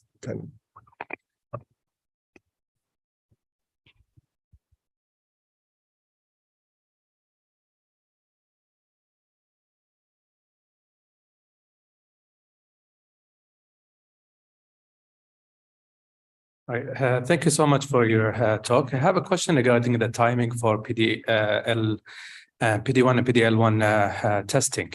I saw that in your case scenario that you tested the patient upfront when you diagnosed her with cervical cancer. But my question is about the other patients, early stage patients with cervical cancer. Would you consider testing PD-1, PD-L1 for them? And then just in case for them, if they recurred down the line and, you know, in years, then we'll use that data.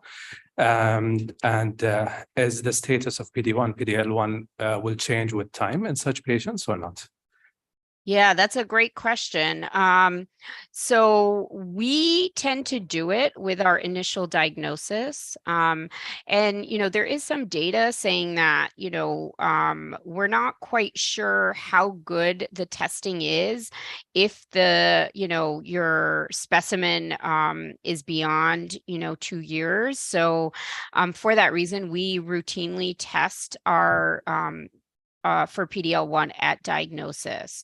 Now, I don't know that we also have the data in terms of does PD-L1 expression change over, you know, a patient's disease course, but that's an excellent question. And I think something that we do need to pay attention to because, you know, does the status change, you know, at the, you know, time of recurrence? Are we missing them if we're testing in the upfront?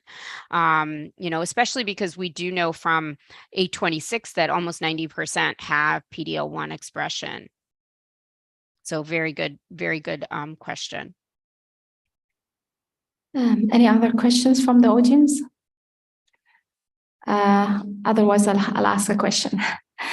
I know probably the neoadjuvant is not that much used in the US, but do you use it, and in which cases? I mean, in the non-metastatic setting, obviously. So you're talking about early stage in someone who wants to preserve fertility. Yeah, it's really tricky because it's not part of any of our recommendations. But so I have not used it, but honestly, I feel that there is enough data to use it, and I would, in the carefully selected patient, utilize it. I mean, in the bulky stage prior to surgery or prior to current chemoradiation. Yes. Yeah. Okay. Yeah. Yeah. All right. Regarding the new drug, the tisotumab vedotin. Yes. Sorry. How practical? Because we don't have it yet. Do you have ophthalmologist with you that check for patients prior to starting the treatment? And how feasible is that? How practical is that? Yeah, such a great question, and so important, right? Because it really does impact the patient in terms of having to get this baseline ophthalmologic exam. So, at my center, we have, ophthalmologists that we've utilized for the trials. So, we have very good relationships with them. So what I've suggested is that you have, make that connection at your institution and have a dedicated, one or a couple of ophthalmologists, one or two, who understand these toxicities so that they can help you manage these patients. The other thing that's also useful is you don't necessarily need to have an ophthalmologist. So an optometrist can often do these exams as well. So that also makes it easier for our patients. There is a question here from the virtual audience. In the case scenario one, after she had an excellent response, would you consider concurrent chemorad? I think because she's stage 4. I think. Yeah, so she's a stage 4. There are some there are some retrospective studies that have utilized definitive chemotherapy radiation in that setting after response. But given that she had such a good response, we felt just continuing the therapy made the most sense. Thank you for excellent talks. I have 2 questions. The first question is regarding the patients who are using the immunotherapy, bevacizumab, and the chemotherapy. How frequent you use independent the chemotherapy? We try to use those for 6 cycle and then stop after the 6th cycle and maintain the immuno and bev. This is the first question. The second, regarding the durations of immunotherapy, when you will stop in patient with CR, complete radiological response, when to stop immunotherapy, 2 years or we will maintain? Yeah, so really great questions. So for the first portion of it, I usually do between 6 and 10 cycles of chemotherapy. And, depending on response, obviously at 6, if, it looks like they've had an amazing response like this patient, I may just stop the chemotherapy and continue the pembrolizumab and bevacizumab. And I would do it as, the Keynote 826 did, up to 35 cycles. Probably, and I think, that's probably about 2 years of therapy is what I would do. And you know what, you're right, we don't know. And I think these are some of the studies that we need to do. We need to think about de-escalation strategies, right? So at 1 year, if there's no disease, I mean, what is the point of us continuing more immunotherapy, right? And so I think some of these are unanswered, and we do need to look at these questions carefully so that we aren't continuing treatment and potentially increasing risk of adverse events. Okay, staying in the immunotherapy, those patients who do receive immunotherapy, they are already advanced, and you shared with us the nasty side effects of the toxicities. So, it almost hits all the systems in the body. So, and the treatment of all of them is steroids, more or less. So why don't we start steroids, even low dose, together with the immunotherapy? Yeah, so that's it's an interesting thought, but the flip side is that steroids are immunosuppressive, and so are we mitigating the benefit of the immunotherapy? And you're right, because I have patients, I do keep patients on, if they're on less than 10 milligrams of prednisone, I continue them on immunotherapy if their adverse event is well controlled, and I need that. So, but I think it's probably, we don't necessarily want to start everybody on it, because the risk of that adverse, really the grade 3 or greater, is like 5%, right? So then we're subjecting all these patients to steroids as well. But you're right. Once you get them, they're not fun. Yeah. Any other questions? Just regarding the second case, would you re-challenge her after she's controlled from the pneumonitis? Oh, I mean, so this patient actually, yeah, so that's a good question, right? I tend not, it depends on the severity. I mean, this patient was pretty sick, and, and she was a grade 3. So, I'm not quite, I don't know, I have re-challenged patients who I've hospitalized, but, I may, it's hard to say, because if it depends on, like, does she have other treatment opportunities, right? She wasn't a grade 4, so it's not off the table. So I would consider it, but I also would consider how sick she was, and, what other treatment opportunities are there. And this patient actually didn't matter, because she came off of it before and developed it after. But yeah, I know you're saying hypothetically.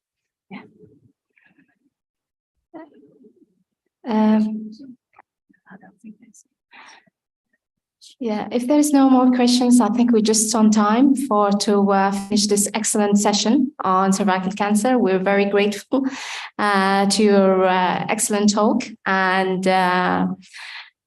we'll end our session right now. Thank you.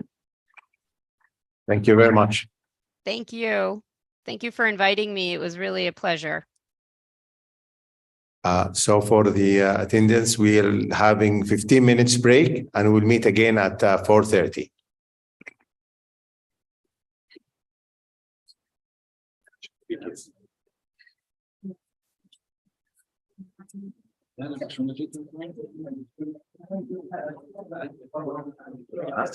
بعرض عليك مثلا تعرفي موضوع دراي هذا، بس يعني خلته هو يعني لو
Assalamu alaikum. Welcome back to our second session for today. It will be moderated by our colleague, Dr. Haytham Filimban. He is a consultant gynecology oncology, minimally invasive robotic surgery from Al Habib Complex Center, and Dr. Hassan Al-Garni, who he is a consultant and gynecological oncologist and private practitioner in Saudi Germany Hospital. Please, Dr. Hassan, Dr. Haytham, the floor is yours to moderate the session.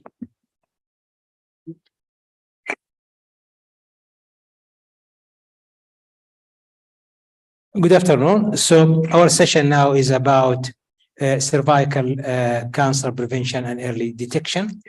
And we have one of our colleagues here who's going to be the speaker in this session, Dr. Hani Salim, consultant gynecological oncologist in King Faisal Specialist Hospital, and the director of the fellowship program at the same hospital for gynecological oncology. And we are going to go through a very exciting part, which is in the past, usually we don't pay very much attention to it, which is the prevention part of it, about the vaccination. Those who attended probably the SGOs select, we had the pleasure of meeting the representative MOH, and it had the good news that we started with school-based vaccination program. So I hope that we'll go ahead with that, and I will leave the rest of the details for Dr. Hani Salim. Dr. Hani, you're welcome. Start. Assalamu alaikum wa rahmatullah. Thank you very much, Dr. Hassan, and thank you very much for the organizing committee for the kind invitation. We'll start today actually with a little bit of a change. We'll start with the update on the prevalence and HPV infection in Saudi Arabia, because that will be the important message, why we should concentrate on the vaccination. And we'll go through it step by step. What we need to put a plan to have a vaccination program or a screening program in general. We have to know what is the accurate prevalence of HPV infection in our country here in Saudi Arabia. We need to know what is the presence of the high-risk subgroup, which is the oncogenic groups, and the prevalence of the associated infection, like the low-grade, high-grade, SCAS, all these issues. We need this information before we can put any plan regarding the strategy for it. How we can obtain this information? Simply, we have to have a population cross-sectional study involving representative samples from all Saudi population in different areas in our country. Our country is very huge now. It's almost 30 million people living in it. And doing such a study will be really difficult in some time. What we have currently, we'll go through the data we collected over the years. And basically what we have till now is only hospital-based study on a limited population. I will give you examples on those studies. The first one was in 2013 from King Abdulaziz University in Jeddah, the prevalence of human papilloma virus in Saudi women. And what they found is that actually the prevalence was 43%. And if I ask you, what you think if you have a patient or a population with incidence of HPV infection of 43%? It's extremely high. Commonest was HPV 16, it was 30%, HPV 18 was 8%, and the rest was the same. If we compare it with another one, this came from King Fahd Medical City actually, in 2014. And what they found is that the incidence was 9.8% in Saudi women. It was higher in non-Saudi women. Saudi women was about 7.5. But how we can explain, for example, this large difference between the two studies suddenly? Simply, if we went back again, this study, the prevalence which was done in King Abdulaziz University in Jeddah, was done on patients who were referred for the colposcopy clinic, particularly. If there is any woman who is referred to the colposcopy clinic, by nature, she's a high risk to have HPV infection. But unfortunately, they put the title, prevalence of human papilloma in Saudi Arabia. They did not specify that this is a small population in a hospital where all the women are sent to the colposcopy clinic. And they took this woman and they did a study on it, and they found a very high incidence, 43. The other one, in King Fahd Medical City, they done on the general gynecology clinic, and that's why it's more closer to the real ratio, I think, in our countries. So we understand now. Is this the prevalence of genotypes? This study was done in King Faisal Hospital. We did it in 2011. And what we found is that almost 90% of cervical cancer in Saudi women is associated with HPV infection. From the specimens, the biopsy we took, 90% of the Saudi women diagnosed with invasive cervical cancer, they are already infected with HPV. Almost 80% was HPV 16 and 18, which is similar to the whole world. So we're not different from the rest of the countries. So if we want to put a strategy, we should learn from the other countries because we are very similar to them, almost. Awareness, this is also a very good study conducted in King Saud University Medical City in 2020. And what they found is that only almost 33% of the women, they knew that HPV is transmitted sexually. Most of the women did not thought about that. 21%, they thought that did not know it's causing cervical cancer. Almost 80% of the women who got infected, they don't know that it can cause cervical cancer. 25% were aware that the protective vaccine against HPV is available. So only quarter of the women knew about the vaccine itself. Now, this is the most important part, the source for the information for the patient. If we look at it, they found that doctors, almost 5.6%, the source of the information. The media is only 7.7%, and their friends is almost 25%. But unfortunately, we play a very minor role in educating the population about the risk for HPV, the risk associated with cervical dysplasia, the risk associated with invasive cancer, and the presence and the effectiveness of the vaccine itself. It's only almost 6% of the patient receive the information from their physicians, the majority from friends. Another example, this is the attitude of perception toward HPV vaccination. This was done in our hospital, in King Faisal Specialist Hospital, in the family medicine department. And what they found is that almost 35% of the population was aware of HPV infection. 27.4% were aware of the relation with cervical cancer. Now we speak about what is supposed to be a highly educated subgroup of the population. These are the people attending the family health clinic at a tertiary care center. And unfortunately, this is the numbers which we found. It's only 35% of them are aware about the infection. And less than that, 27% aware about the relation with cervical cancer. 64.3% of the patients agreed that they would receive the vaccination. 35.7% refused to receive the vaccination. So we know that the knowledge and perception of HPV infection in our country in general is very poor. Even in the highly educated subgroup of the patient, it's still very poor. So we move to the next one. Pap smear also in Saudi Arabia. That's very important, done in 2017. We did it in conjunction between King Faisal Hospital and the Ministry of Health. And it was conducted in the two largest hospitals for the Ministry of Health, King Fahd Medical City and King Saud Medical City. It was conducted by one of our colleagues. His name is Dr. Hassan Al-Khidairi, and he did very well actual effort. He collected 500.7 participants for the survey. The vast majority of the responding age between 20 to 40, so that's the expected high risk group for the patient to have it. The Saudi were almost 96.5%, and they were university educated, half of them, almost.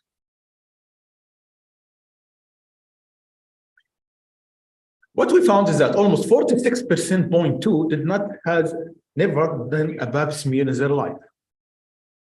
Only 273, which is almost 50%, heard about it, mostly during their hospital visit for obstetric and gynecology purposes. But not of them did it. 75% did not do a single Pap smear previously. That's in King Fahd Medical City, King Saud Medical City, the largest two hospitals for the Ministry of Health. 75% of the women attending the obstetric gynecology clinic did not do a single Pap smear before. 75.5% reported that their physician never advised them to have a Pap smear. Never in obstetric, never in gynecology. Regarding the knowledge of Pap smear, 82% did not know when to start Pap smear. 92% did not know what is the frequently they should have doing the Pap smear, and almost 93% did not know when to stop having Pap smear. That's very important point. 90% of them did not know what is the difference between Pap smear and high vaginal swab. When you ask the patient, did you have a Pap smear? She will tell you, yes, I had a Pap smear. When you ask her what was the result, they tell you she have so-and-so fungus, bacteria, infections. So you understand what she had actually was a high vaginal swab, a culture, not a Pap smear. But that's the problem. We tell the patient, and actually what we are doing is high vaginal swab. It's not Pap smear. But please be sure that you take an accurate history from the patient. You will find that the majority have culture, high vaginal swab, not a Pap smear. 84% never requested their physician to have a pap smear because they are not aware about the importance of it.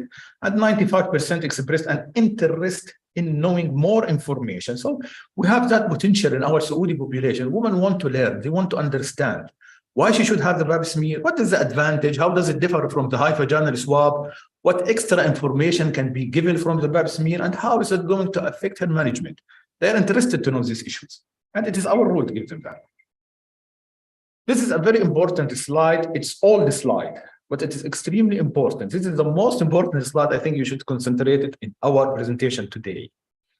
This is show you the rate of invasive cancer in Great Britain, UK. Starting from 71, they started the first screening program. Till 87. 87, if you notice that the invasive cervical cancer rate almost still the same, sometimes it's increasing. When it started to decrease, in 1988, you can see a very fast drop, and the yellow line here, you can see it, the coverage. What happened in 88? They introduced the first national call and recall center for the pap smear. Once you have such a center, what will happen? The coverage for the population, you will start to see a decrease in the incidence of cervical cancer once your pap smear coverage reach 90% of your female population. Then you will start to see the effect. Call and recall means that they have the list for the patient who are supposed to have their pap smear. They will call the patient, they will tell her your pap smear is due next month. And then they will follow up the result. Because what we notice is that many patients have pap smear, it's abnormal, nobody pay attention to the result. And she come next year with the last pap smear, last year showing dysplasia. And nobody paid attention. But that center follow up the patient. They will tell her, you have your pap smear next month. She do the pap smear. They will follow up the result. If it is abnormal, that's what they mean is a recall. If there is a dysplasia, they will recall her to come for a colposcopy and the treatment. And they included 90% of the population with this system. Once you have your coverage exceeding 90%, then you will start to see the clear effect of the pap smear, how it's going to reduce the incidence of cervical cancer. But now we'll go now know how it's important. Unfortunately, in our country here, for example, I'll tell you, we did another study also in the Ministry of Health to see what is the incidence of female having pap smear. Almost it was 700 women, and the incidence was 11% only. If you have a choice, for example, you do one pap smear for 90% of the Saudi women, or you do 10 pap smear for 10% of the Saudi women, which is more productive? The first one. If you did one smear for 90% of the women, you have a much better chance to catch patients who have cervical dysplasia than doing 10 pap smear for only 10% of the population, because you keep screening healthy women. The women who have the dysplasia, they will be discovered from the first pap smear. And then you keep repeating pap smear for that small portion of the Saudi woman. And you actually, what you are doing is screening healthy women. And you're ignoring 90% of your population. But the other option, if we cannot have actually a good screening program, is to have a good vaccination program. This is what we call as primary prevention, screening is secondary prevention. Both of them, Cervarix and Gardasil, are in the market since 2010. They were introduced first experimentally in 2006. Yes, that was the first time they launched it. In 2018, 2010 started to become available in the market. The doses, the first one was the 3 doses, because at that time was the advice to start at the age of 15. Now they have a new recommendation, which we'll go through it, inshallah, in the next lecture. 2 doses start by the age of 9 to 12. But if you are starting for the vaccination less than 15 years of age, 2 doses are enough, 6 months apart. If you are starting after the age of 15, it's advisable to have 3 doses. The reason for this, what they found that the younger the age of the people who are receiving the vaccination, the stronger the immune response.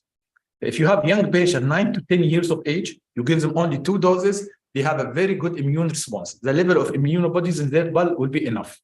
After the age of 15, the immune system will become less weaker. So what happens? They need to have 3 doses rather than the 2. This is the vaccination doses, the same we mentioned before. The vaccination should not be interrupted. If it is interrupted for any reason, sometimes the patient, she might forget or she might be sick at the time of her vaccination, we should not go back again and start from 0. We should continue only the missing doses, but we don't need to start all over again.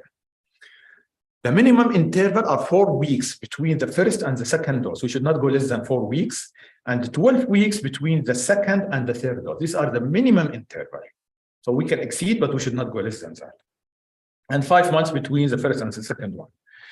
If a vaccine dose is administered after a shorter interval, for example, by mistake, or the patient was not aware about the time she should receive her vaccination, she received it earlier than this minimum interval, it should be re-administered again, because the immune response will not be enough for them to protect them. But for example, by mistake, she receives the second dose, then by 2 months, she receives the third dose, she should receive third dose again after 5 months from the second dose. Now, the good news, Dr. Hassan already talked about it. We had a lot of meetings with preventive medicine and the Ministry of Health since 2012. And at that time, they were very reluctant to actually accept to put it as a part of the national vaccination program for girls, for so many reasons. But after a lot of trials of them, they accepted that. In May 2020, they announced that it will be part of the national vaccination program for Saudi girls. We tried to involve boys with them, but for many issues, they decided to start with girls only, and then we'll consider boys later on. But now it's mandatory for the girls between the age of 9 to 12 to have or receive their vaccination. The vaccination we are using now is the Gardasil. Currently, we are trying actually to get the Nano one by conducting the Saudi FDA to get approval. Now it's not approved yet in Saudi Arabia to use it. But what we decided with the Ministry of Health will go for the Gardasil. So it's a conclusion. Overall awareness of HPV and its vaccination and cervical cancer relation is poor in our country. And part of it actually is our responsibility as a obstetrician gynecologist to educate the patient all over the place about the importance of screening and about the availability of vaccines, the safety of vaccine, all these issues. There is a need actually to conduct well-designed studies in our country here. Actually, we need at least to have a good study. Like, for example, when you look at the CDC in the United States, we have very excellent data about the prevalence, the incidence, the subgroup types for all the patients. They know exactly how many new cases is diagnosed every year. They know exactly how many cases progress. But we need to have such studies, inshallah, in our country like this ones. Thank you. This is the first lecture, so we'll keep the question till we finish the second one.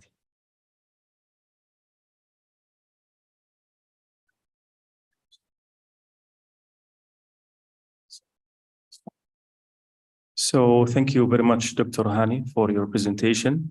So we'll have the second presentation, which is the myths and facts about HPV vaccine. So Dr. Hani Salim, the floor is yours, please. Thank you very much, Dr. Haytham. HPV, as I said before, and is we showed you that from the previous lecture, the incidence almost the same like any other countries. So high-risk group 16 and 18, we are the same like any other countries, but we're not different. That's very important slides. If you look at the first line, the yellow line, what you see is the risk for any HPV infection in women. Actually, the highest risk to catch the infection is between the age of 15 and 19. Then 20 to 24. If you put between 15 to 24, those 10 years, almost 2/3 of the infection is caught by women during these 10 years of their age. But that's why it's very important to start vaccination as early as you can. Previously, as I said, the recommendation was to start between 15 to 18. Now it's going down from 9 to 12. After the age of 25, the risk of catching the infection will drop very fast. It's associated basically, as you can know, with vaginal cancer, vaginal cancer, vulval cancer, but the highest risk is the cervical cancer. Cervical cancer actually almost the same. That means if the patient develop or catch 16 or 18 and she's untreated, almost 99% of them, they will develop dysplasia followed by cancer if they're not treated. That's very high incidence. Vaginal is much less because in the vagina, they don't have the transformational zone. There is no active metaplasia happening all the time. The chances for the oncogenic virus to introduce its effect on the cells is much less than the cervix, because the cervix, there is continuous metaplasia in the transformational zone. In male, benign, anal, oropharyngeal, and larynx are the common ones associated with the HPV. Now the recommendation. I reviewed all the new recommendations from the American Cancer Society, published 20, Federal American Committee for Immunization Planning, in 2019, American Academy for Pediatrics, because now it's less than the age of 14. But now it has to move to the pediatric side rather than the adult side. The World Health Organization vaccination update 2021 and the American FDA recommendation 2018. Scheduling, we already spoke about that. Now for the younger than 15, 2 doses, above 15 started, 3 doses, regime recommendation. Any contraindication? There is only one contraindication. If the patient develops severe allergic reaction to a vaccine component following the previous dose of HPV infection. For example, she received the first dose, she developed very severe reaction, then it's contraindicated to continue that. The other one, the new one, the nanovalent vaccine is produced in baker's yeast. But if the patient get a history of having allergy to any yeast project or product, it should not be advised to have the nano. It should go for the Gardasil, the quadric one. A moderate to severe acute illness is a mild precaution we should be taking. It's not an absolute contraindication. What you can do, just delay it. If the patient comes to you, she has severe allergy, don't give her that one. That's a clear contraindication. But just for example, upper respiratory tract infection, pneumonia, all this issue, you can just postpone it till she recovers and then she can receive it. A minor acute illness like diarrhea, mild upper respiratory tract infection, all these little things, she can take the vaccination safely. Pregnancy, it is not recommended till now to start the vaccination program during the pregnancy. Till now, we don't have clear data, but pregnancy testing per se is not required before it. We can just take from her the history for her last menstrual period. It's enough to decide it. If her last menstrual period does not indicate she's pregnant, you can go ahead and start it for her. Although the HPV vaccination have not been linked to causing adverse pregnancy outcome or side effect, it's not recommended till now to start it if the patient is pregnant. If she was to be found to be pregnant after she started, for example, received the first dose, then she did not have a period, you did your pregnancy test for her, it came back positive, nothing to worry about. We should not actually alarm the patient or tell her she needs to have any extra careful, close up, follow up, all these issues. Just tell her it is okay. We'll postpone the second dose, we'll postpone the third dose till you deliver. After you deliver, you can resume your doses. But currently, she will have the usual antenatal care. That's it. We don't have any clear evidence that it is associated with any fetal malformation or any fetal side effect till now. Many clinical trials show that adverse reaction, the usual like any other vaccination, little bit of temperature for the first few days, pain in the arm, sometimes headache. This is all normal for any vaccination. There is no specific side effects for this ones. Now we'll speak about something important, the message about this one. This is actually, we took it, this is 9 points. We took it from a large study conducted in the female student in King Saud University. When they asked him, actually a very important question, did you take the vaccine, yes or no? Those who said no, they asked him to list what is the reason why you did not have the vaccination.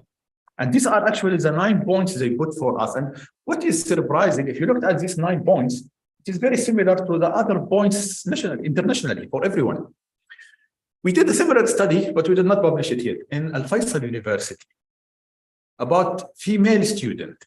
Those are medical female students. And we asked them, how many of you took HPV vaccination? What do you think? 1%, almost. This is for young girls, but it was available in the market before. Fine, expensive, 400, it's almost 420. Yeah. But imagine, female medical students, these are the best group. They are supposed to have the vaccination. 1% only of them took the vaccinations. 99, they did not take it. And many of them have very concerns like this one. The first one, it is not safe. It can cause side effect. They thought it can cause the disease itself. It can introduce the cancer to the patient itself if she received vaccination. And actually, we've gone through now, it's almost more than 15 years of data on this vaccination since they started the Cervarix, the first one, the bivalent, and it is very safe. For all the women who received it, none of them developed any major side effect or developed the disease itself because of it. So we have to reassure them that. The new one, the nanovalent, now they have studies more than 15,000 male and female who received it, and it was found to be very safe and very effective. But this is a type of information we should start to give to the patient that It has a lot of data on them, and all the data show that it's safe and effective at the same time. It can lead to infertility. There was a very strong argument that usually it can lead to premature ovarian failure. I don't know from where they got that impression or what was the reason for it. But actually what we try to tell them that in fact it is the other way around. If you develop cervical dysplasia, the treatment of the dysplasia, whether you're going to do a cone or a recone or whatsoever, that can affect your infertility. If you develop cervical cancer, that will affect your fertility. But the vaccine itself, it's not affecting your fertility, actually the other way around, protect your fertility. But we should ensure them. Till now, none of the data published shows that there is any increased incidence of premature ovarian failure associated with the HPV vaccination, whether it is a bivalent, quadrivalent, or monovalent. The third one, it's not effective in preventing cervical cancer. And once we had an argument with this about one of the female students, she said cervical cancer incidence, for example, in the state, it is the same over the last 2 decades. So what did this vaccination do? The aim of the vaccination, where you see the first effect is actually on the dysplasia itself, not on the cancer. The cancer reduction, you will see it at least 1 to 2 decades, 10 to 20 years after you start to see the decrease in dysplasia itself. And now in the state itself, they show data that 95% decrease in the incidence of dysplasia after 15 years of using the vaccine. That's very significant. And biologic, if you have such a significant decrease in the precancerous lesion, you have later on a significant decrease in the cancer incidence itself. But we should inform you that you will not see an immediate effect of the vaccine within 5 years, 10 years on the cancer, but now it's very clear it's reducing the risk of the dysplasia itself. It's very safe. And the dysplasia is going down very fast for the patient who received 3 doses of the vaccination in the right time. So what we anticipate, a few years from now, you will see a very significant reduction in the incidence of cancer. The first one is only girls need to get the HPV vaccination. Boys do not need it. We discussed that with you. The only way you can achieve what we call as a herd immunity, that you want to immune this population itself, you have to vaccinate both of them, male and female. Few countries now, the first one is Australia, New Zealand, Norway, Sweden. Now they're putting it as a mandatory to vaccinate the boys with the girls. Like what we are doing now here in the Ministry of Health, it's part of the national vaccination program. We hope, inshallah, after we've succeeded with the Ministry of Health to vaccinate the girls, they will accept the idea that they should vaccinate the boys itself.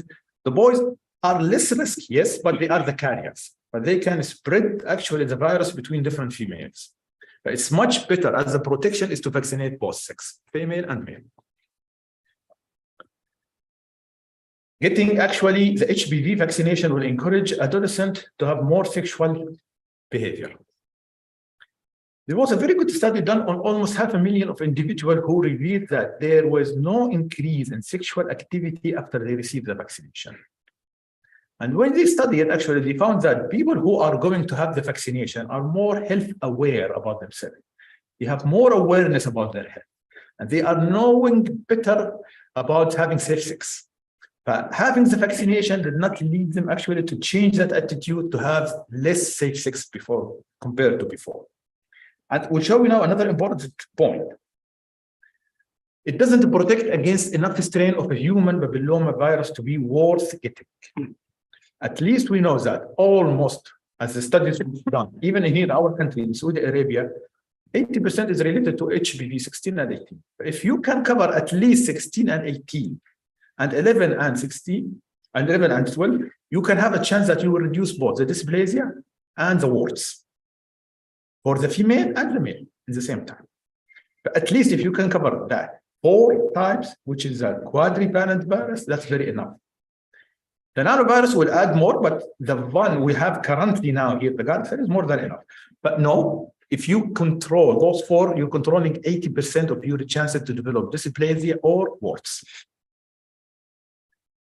It is uncommon in Saudi Arabia, so it's unlikely that the Saudi women or boys will be infected, so there is no need to get the HPV vaccination. In spite of we have very small data, not very big data as other countries, but the small data we have shows that at least we have an incidence of almost 10%, And 95% of patients who develop cervical cancer, they are already infected with the HPV. But we are similar like in other countries. We're not different. The later the vaccine, the better. The old program, which they should start between the age of 15 to 18. Now, no. What we know, the immune response is much better at younger age compared to older age. If they receive it between 9 to 12, that's the best time they can have a long life immunity. The longer the immunity related to the younger age they receive the vaccination. If they start between 9 to 10, they can develop according to the model they did. They don't have count now, but they have models. The immunity will continue between 15 to 18 years from that age. But that will cover the area or the lifespan that it's risky to develop the abnormal Pap smear and catch the HPV infection. And another important, the later is the vaccination, the better. As we said, no, we don't have that. Vaccination is not needed for adults. That's a very big controversy actually we face it. Any woman who read actually the pamphlet, they said that it is recommended for the patient up to the age of 26. And after that, the limit or the benefit will be limited for those population. But what we know about that, what do you think? I'm sure you face these questions when you have a patient 30, 32, 33. She comes to you in the clinic, she asks you, should she start her vaccination program or not? طبعا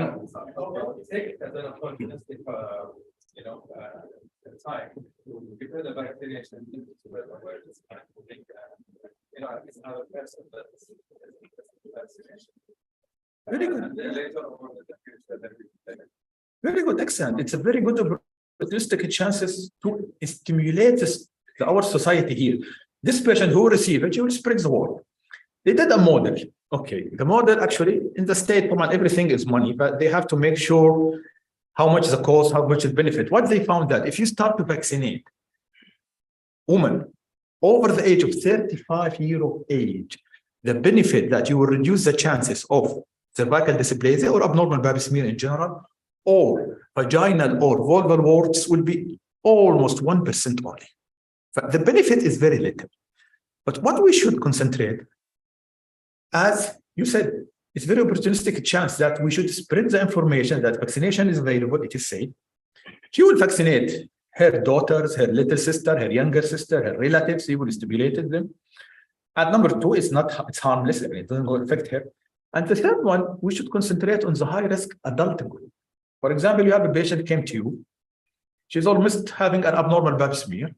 You did the HPV, she came to be positive for type 18. Most likely she got it from her husband, we know that. And there is a big chance that she might catch subtype 16 in the future, or 11, or whatever. It's a good chance that we should advise her to receive the vaccination. She already infected with subtype group 18, but at least tell her that it will give her protection against the other 3 subtypes. But it's working well. But even if she is an adult, above the age of 26, even if she might have an abnormal Pap smear, we should still encouraging those population to receive the vaccination to protect them from the other subtypes, or protect her from developing, for example, vulvar warts, vaginal warts in the future. But we should encourage them even to take it, even if they are above the age of 26. So what we need to remember is that public health in general, it's very important. Our role as educator for the patient, we should not depend only on the Ministry of Health. Each one of us in his specialty, in his clinic, in his hospital, in his social circle, should encourage women, young girls to start to have the vaccination. No pre-vaccination testing, Pap smear or HPV is required. So we don't need to tell the patient you should do Pap smear first, then you start your vaccination. If she came to you 21, 20 years ago, go directly advise her to start the vaccination program, regardless of her HPV. But remember, cervical cancer screening guidelines and recommendations should still be followed.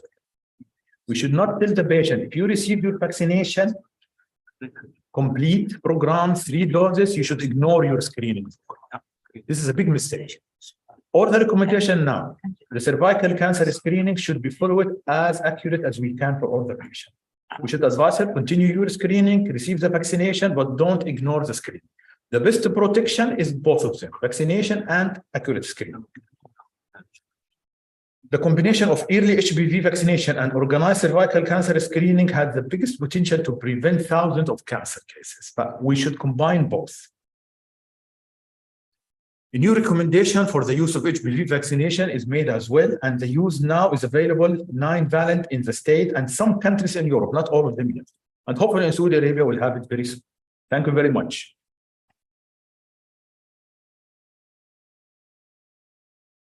Okay, thank you very much, Dr. Hani, for this comprehensive coverage of very important issue.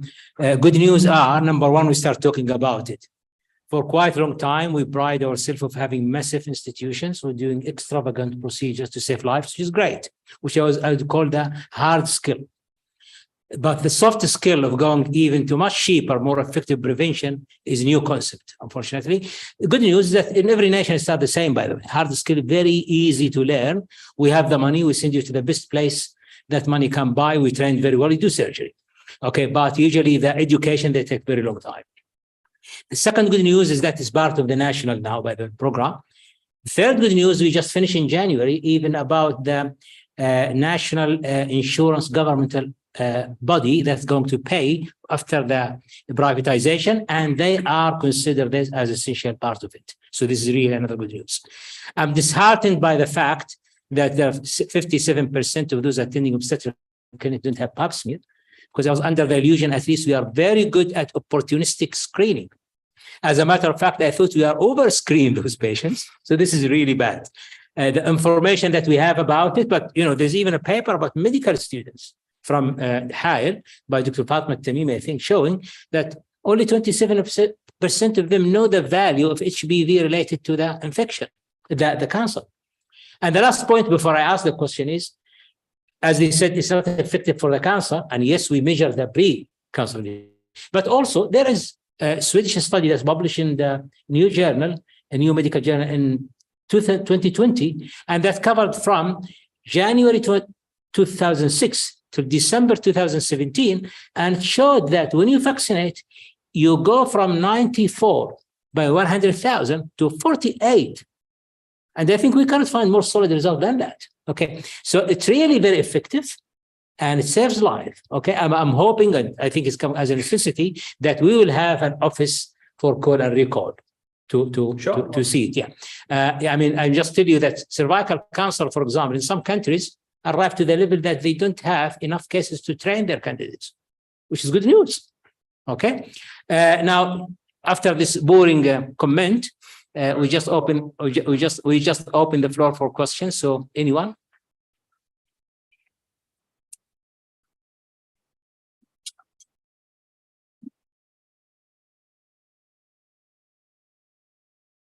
I mean, it's always a pleasure to hear from our teacher, Dr. Hani. I mean, it's always nice to hear from you. It's actually not a question, it's a comment. I mean, when you said that we screening 10%, 10 times, it's much less beneficial from screening 90% of population once. I totally agree with you. Unfortunately, the place where I practice is Saudi Aramco, which we do serve closed population, certain population that is multicultural, but they do have a great access to care. So, and they do read and we have the call and recall. So it's it's a unique population. Unfortunately, the myths about the vaccinations, we all heard about the myths and we lived it with the COVID vaccine. I mean, without COVID vaccine, you cannot travel, you cannot go to the mall, and still they were resistant. So when we talk about a vaccine for a cervical cancer, which is supposed to be very rare, and in our country even should be super rare, and there is a screening test for it. People will argue, and again, even if you receive the vaccine, you still need to have a screening. So I had these comments over and over, said, listen, doctor, you want to impose on me receiving a vaccine and I still need to do the screening test. Yes, the numbers is better, but this is the numbers for the population. But me as a person, I'll be very faithful in coming to do the screening, especially if it's having HPV detection.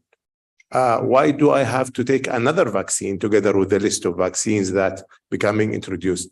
So I thought of just sharing this idea that people who do have an access to the screening, they resist the vaccine because of the previous things. Thank you. Yeah, thank you very much for your kind comment, Dr. Hatem. And actually, in Aramco setting, the screening program, you have an Aramco, I think it is the best screening in Saudi Arabia, honestly. The system you have is excellent.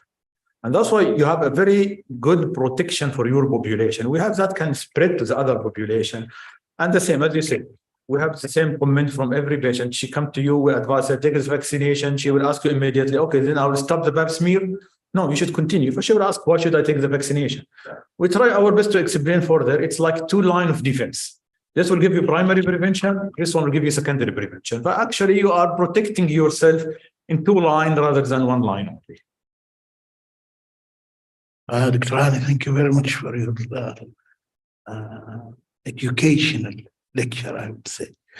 Unfortunately, I have seen patients coming for procedures, hysteroscopy, lost intrauterine device thread, or no single pap smear done, even before inserting the intrauterine device, or on removal, or opportunistic screen, no screening ever done. And patient go through procedures and various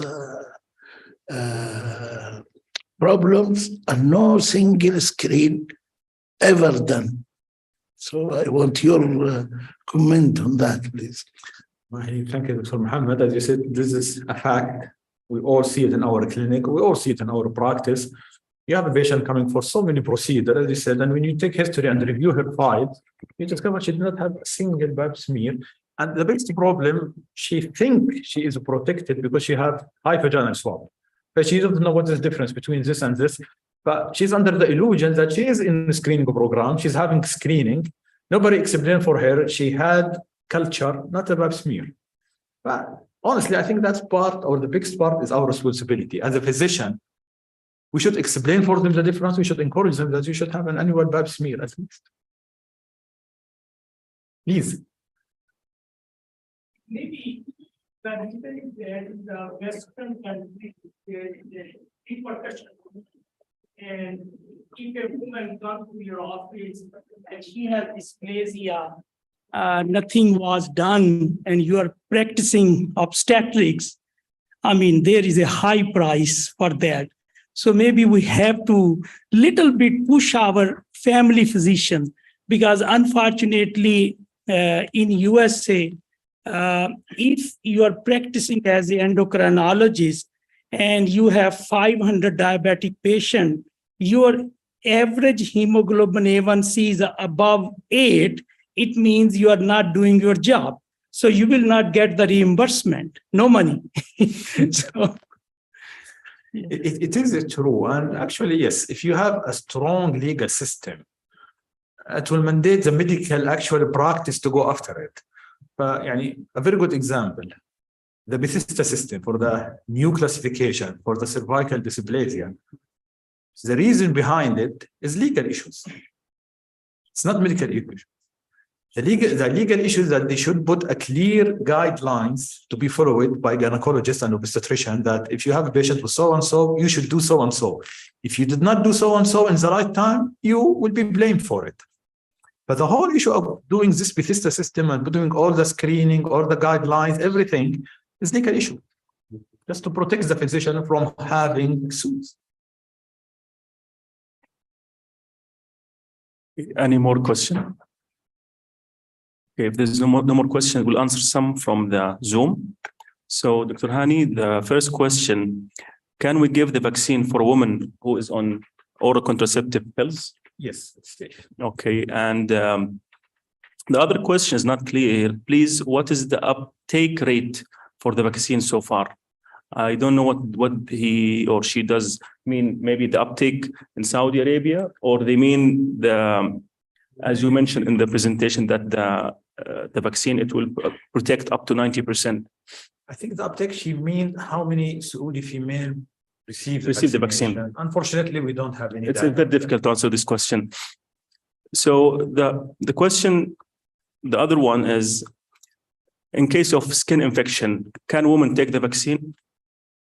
She should see at least by a dermatologist. As we said before, if it is severe infection that she need to have steroid for treatment and these issues, no, she should postpone it.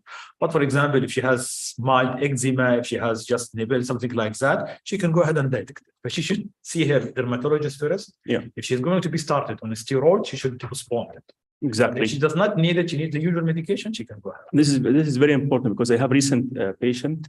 She presented with vulvar itching. She went to a private clinic. She received the medication for the itchiness. After that, she had a lump, and that lump was opened by one of the doctors. Then she came to me as advanced vulvar cancer. So it's a very important thing. Yes, I agree.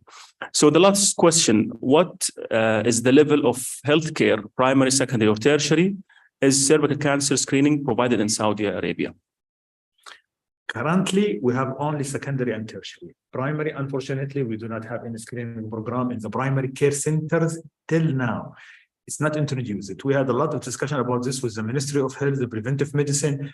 The problems they had very few physicians trained to do pelvic examination and to do pap smear. Exactly. This is a major problem they have in the primary healthcare. Most of them working, they are general practitioners. They do not have the experience or the knowledge how to do a pelvic examination, how to do pap smear.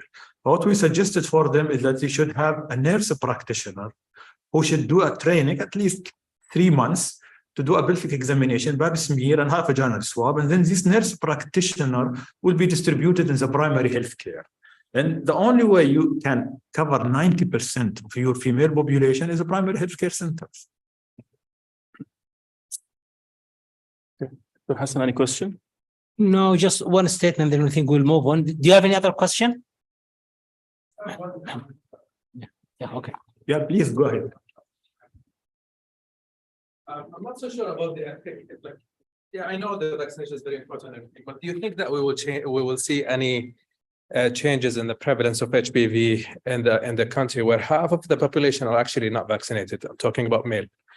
And then looking at, okay, what kind of vaccine are we getting? We're getting only the quadrivalent, right, and not the nanovalent. And so, is there going to be a significant change in the number of dysplasia and the infection later on in the future and cervical cancer if we only vaccinate probably less than 50% of the population, right? You have a very, very good point, Fa'lan, in how fast we are supposed to see the changes in the incidence and the prevalence of the dysplasia in our society. It will be slow, as you said exactly, because now you are eliminating 50% of your population, the male side. And those are the carriers, we know. The female, which is actually the recipient, they are 50%.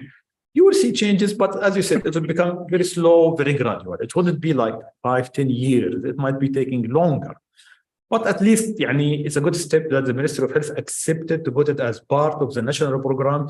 Now, girls have to have, for example, the vaccination because they move from ابتدائي to متوسط. If she did not complete her vaccination, she will not be accepted. But that's a very good point. It would take at least, I anticipate, maybe 10-15 years before you can start to see really good reduction in the incidence and the prevalence of the cervical dysplasia in our society. What they said that within a year to 2 years, they would accept from the Saudi FDA to have the nanovalent virus. It will take maybe longer than that. We know that the FDA is usually slow and very, very cautious, very meticulous in their study, in their review, but hopefully within a year or 2, you will have it. The next step is put more education for the Ministry of Health to include actually the boys as well, and to put it as part of their mandatory national vaccination program for boys and girls, not only girls. But we are doing our best. I think all of us should show that. All of us should put pressure that both sex, male and female, should be vaccinated, not only female. In our institution, in each institution, we should encourage the administration to vaccinate both sexes as much as we can. And hopefully it will come. I would totally agree about this. By the way, in the home of vaccination, Australia, New Zealand, Canada, exactly this 10 years, they published their experience of 10 years, and there is marked improvement. And then the HPV vaccine, by the way, it's not only for cancer, it's for another thing that's absolutely debilitating. Doesn't kill, but it makes your life hell. And that is usually all warts. That's really very, very important. Now, even without vaccinating the boys, if you succeed to vaccinate 90% of the female, you will be probably reach somehow herd immunity in 40% of the male, although we hope that we'll get it for the male soon. So yeah, there is a result, but it's not going to happen tomorrow. Because the published result from Australia between 2006 when it started and 2016, that even before they started using the nanovalent, which is started in 2014, even before that, they already published their data. And you remember we talked about it in November there in Khuba. And Canada, the same thing. And there's a really dramatic difference in it. It's really something that's really worth a bit. So my point is, I don't really know what's the reason not vaccinating there. So if they are waiting for them to see data saying that there is actually benefit of vaccinating males, then how can you do that if you don't actually have you have to take this into consideration so many issues.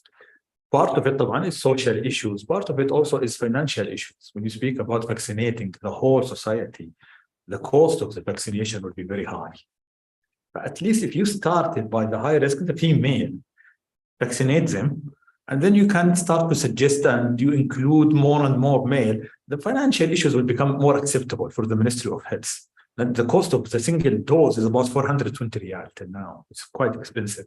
But if you and used in 2006 for female, Yeah. it's only 2013 that we started. for boys, yes, and in very small schedule, country by country.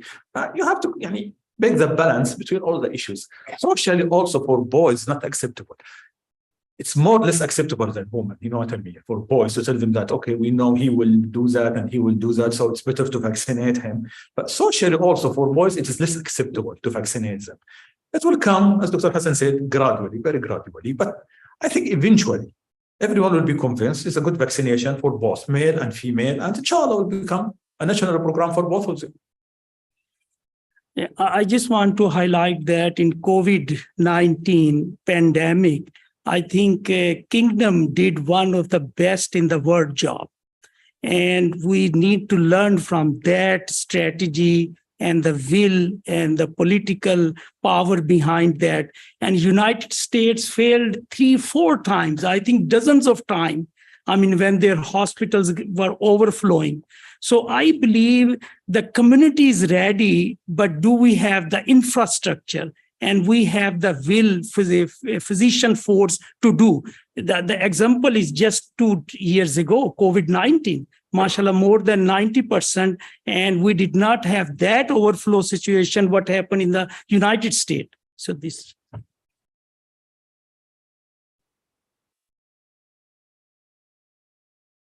If there's no more questions, any more questions for the group? That will be the last question. Assalamu alaikum, Doctor. It's a comment, not a question more. I think media is an important issue in this topic. If there is an big effort for involving the media, I think it will be helpful nationwide. The onus is in us as medical practitioners. Yeah. Really our responsibility.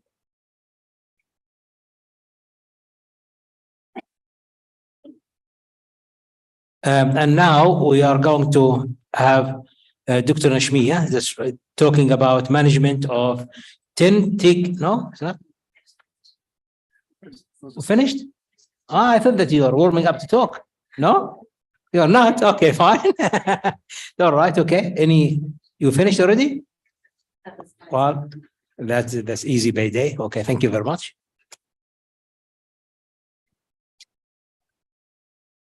Thank you very much for Dr. Hani and for Dr. Hassan and Haytham for the excellent interactive session. Now we'll move in for MSD Satellite Symposium.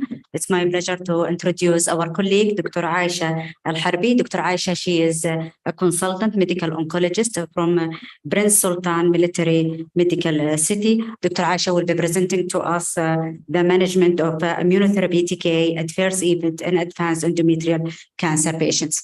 Please, Dr. Aisha, floor is yours.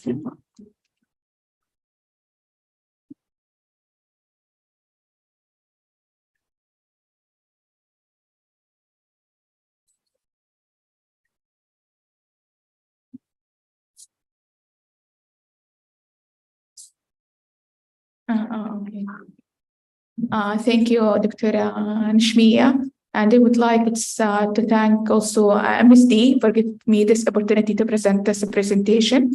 And I would like to congratulate you for the first success, the first day of the event.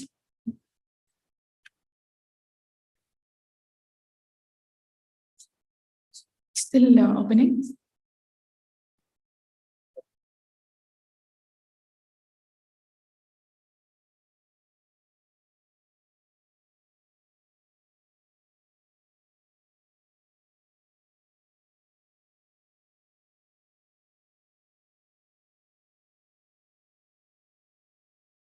So can I make my can do this?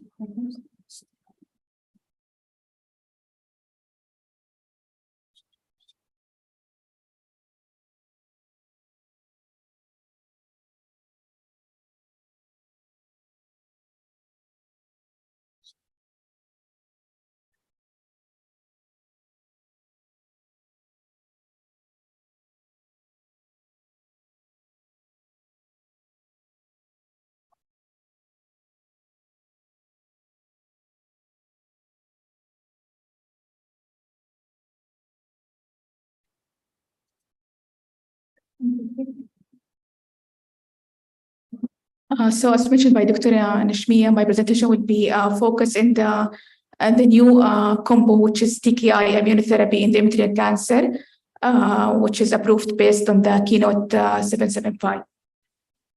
So I'm waiting just to open my slides.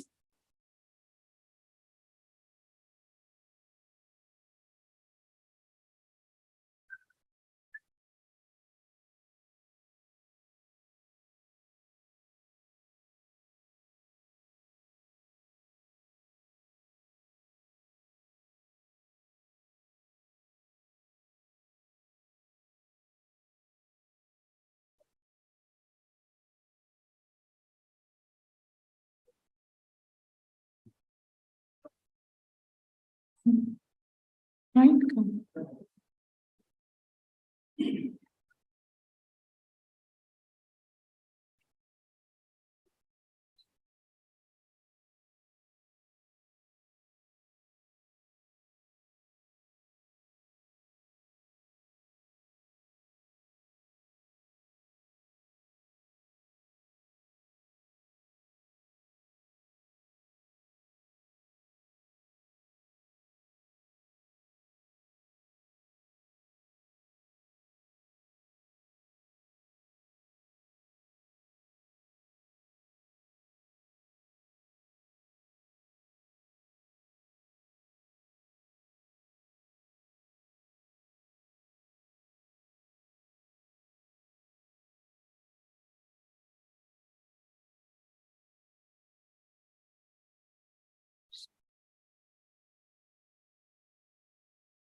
Sorry for delay. Before I starting my presentation, I will go through the learning objectives. So by the end of this lecture, we'll be able to express awareness of side effects associated with the anti-angiogenic therapy and how they differ from immune-related side effects.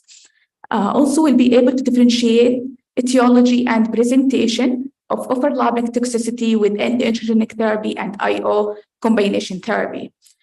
And I hope we'll be able to select optimal strategies to prevent and manage common side effect experienced by patient treated with antiangiogenic therapy, IO combination therapy. So my presentation will be focused on this case study. My case is 58 years old postmenopausal patient presented with unusual vaginal bleeding more than 1 year and diagnosed as stage 4 uterine endometrial cancer based on the CT that showed metastatic disease in the abdominal wall and pelvis.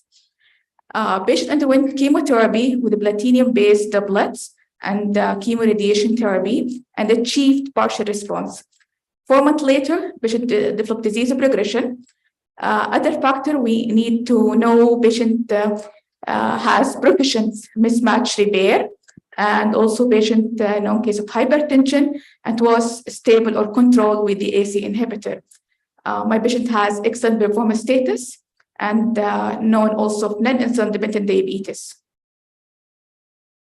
So our patient needs next line treatment. So our plan to start patient on lymphatinib with pembrolizumab based in Keynote 775. As we know that based on the trial Keynote 775, the most common toxicity associated with the combination lymphatinib pembrolizumab more than chemotherapy are. The top list of side effects were hypertension, hypothyroidism, and GI toxicity. So we'll go in detail how to manage these side effects.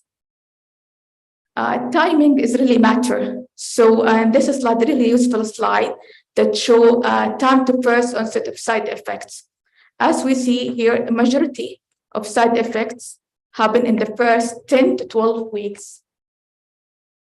So hypertension and fatigue happen earlier in contrast to the GI toxicity that happen later. So back to our case, 2 weeks after starting the treatment, patient has blood pressure of 150/90.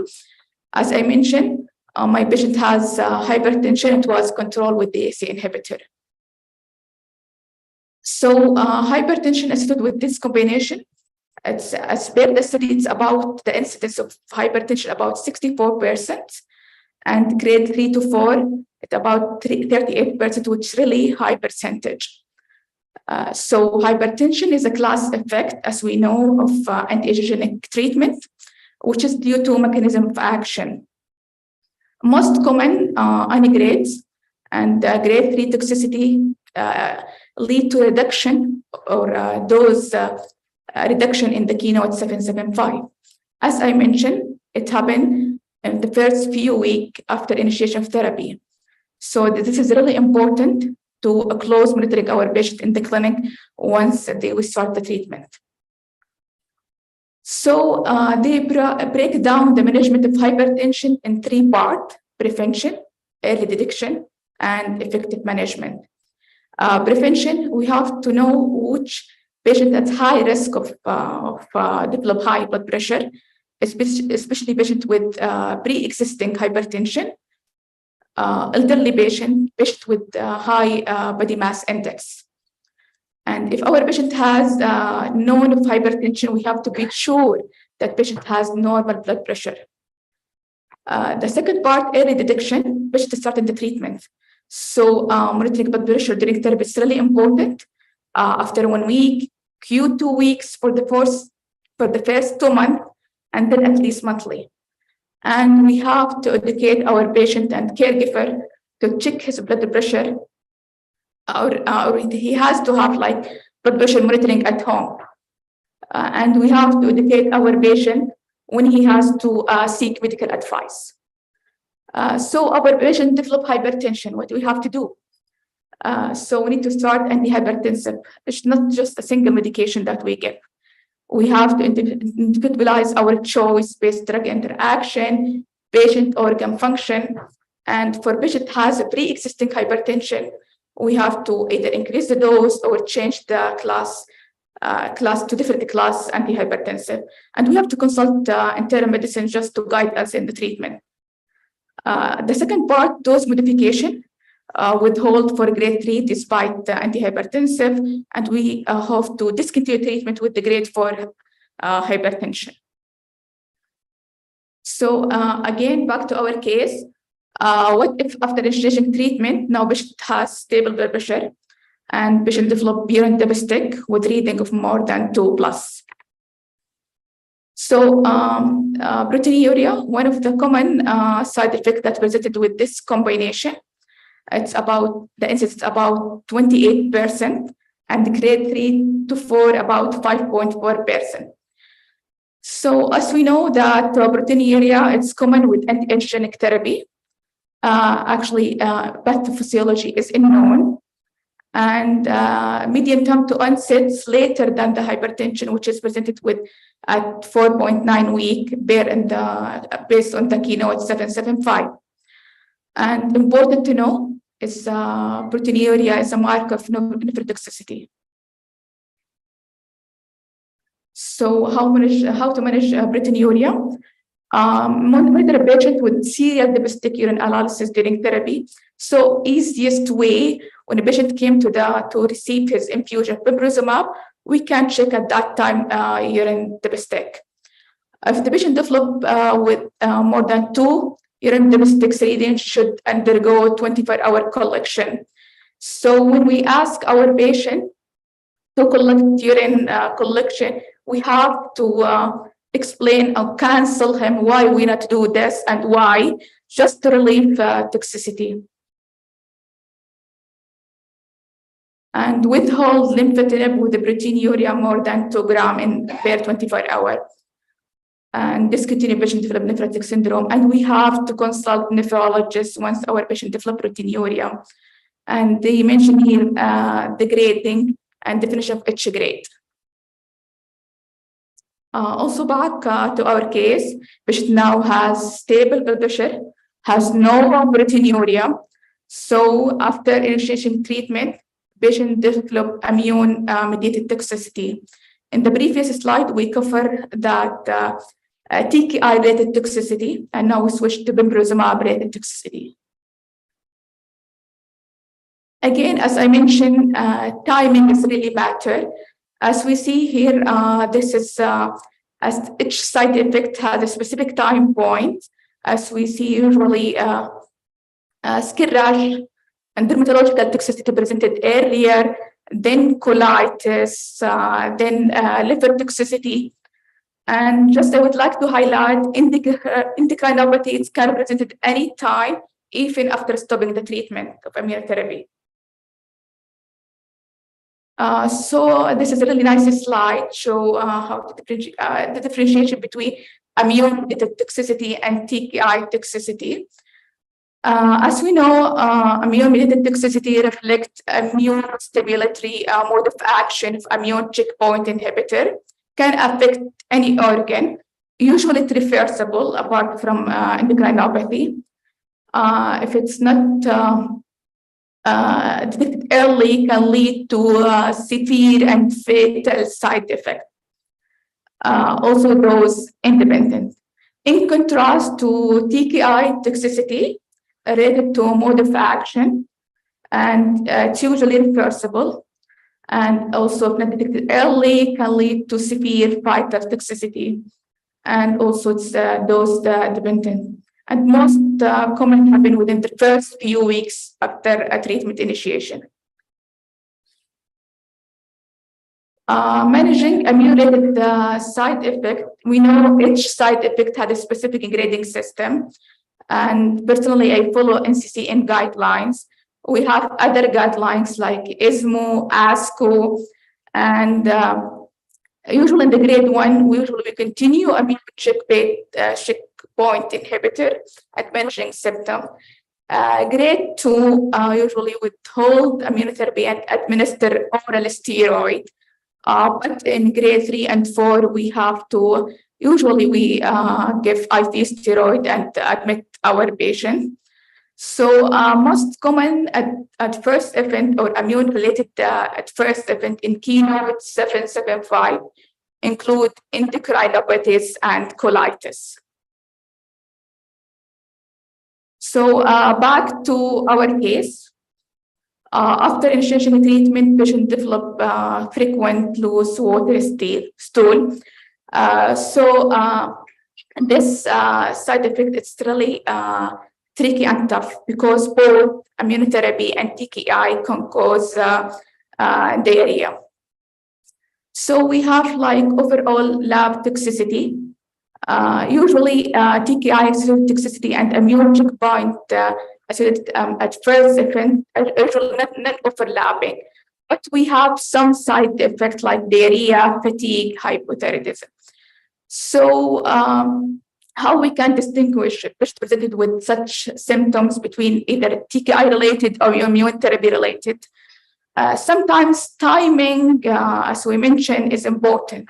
If the presentations have been earlier, usually TKI related, but also immune checkpoint inhibitor related diarrhea can happen later or any time. So usually start with holding TKI if the patient, if the symptom not improve. So we have to put in our mind could be immune checkpoint inhibitor.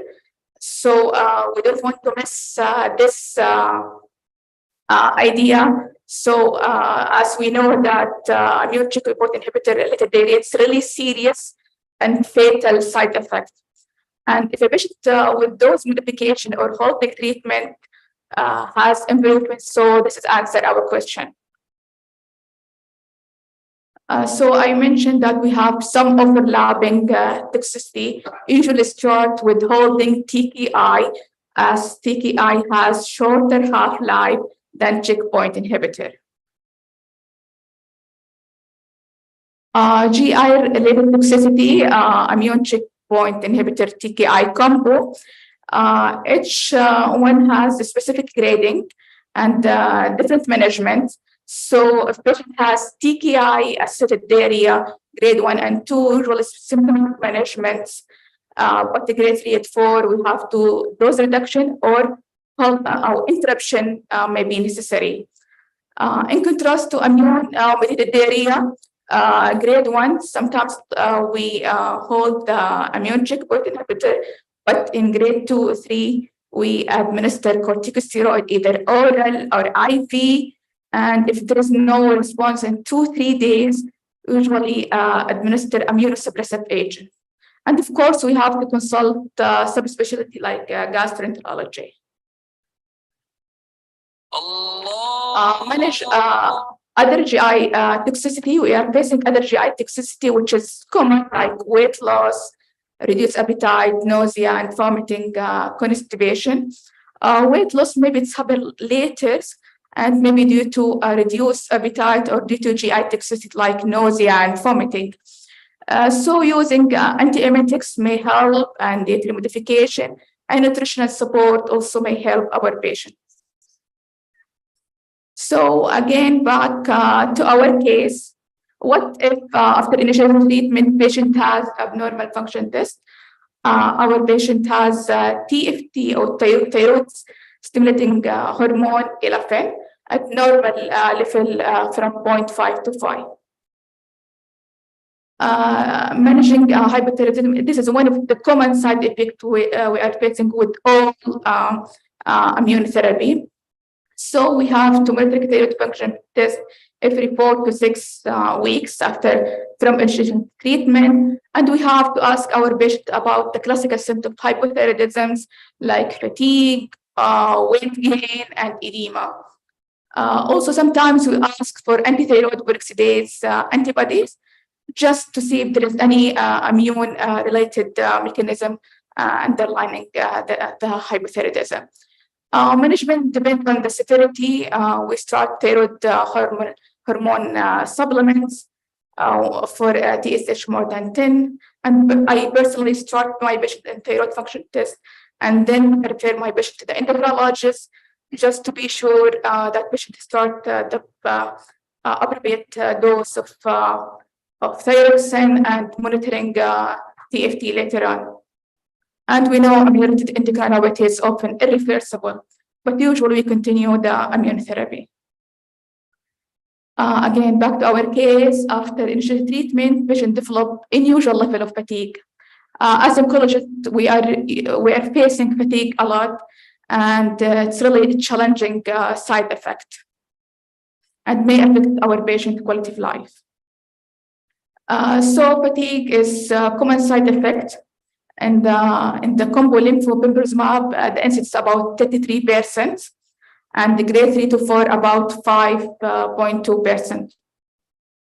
And median time to onset 2.2 weeks in Keynote 775, and we have to grade the fatigue. Grade 1 resolved by rest, grade 2 not relieved by rest, and limiting instrumental activity of daily living. Grade 3 not relieved by rest, limiting self-care activity of daily living. So we have, while we're managing fatigue, we have to exclude other causes like anemia, and the management consists of non-pharmacological therapy and pharmacological therapy. So we have to educate our patient about good sleep habit, dietitian support, proper hydration, and physical activity. And also consider dose reduction and interruption if the symptom is really severe. And sometimes we advise our patient to take his TKI at evening dosing, as the peak of fatigue will be while he's sleeping. Of course, for a profound fatigue, we have to rule out autoimmune adrenal insufficiency.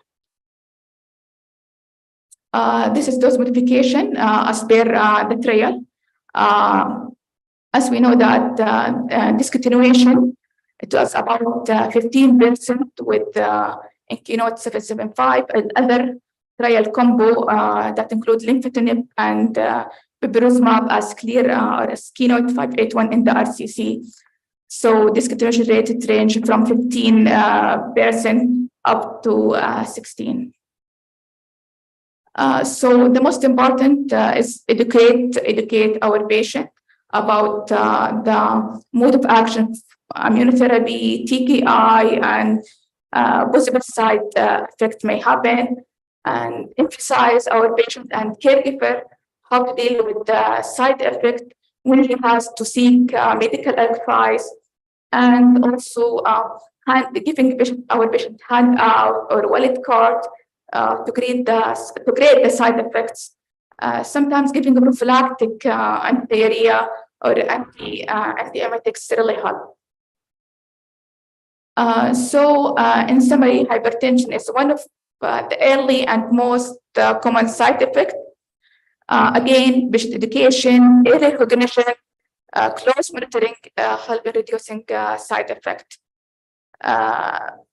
Develop comprehensive management strategy. Comorbidity may exacerbate the side effect, and we have to have monitoring our patient during treatment, managing our patient with the supportive care medication, prophylactic treatment, and modify the dose when it's necessary. So with that, I will conclude. Thank you.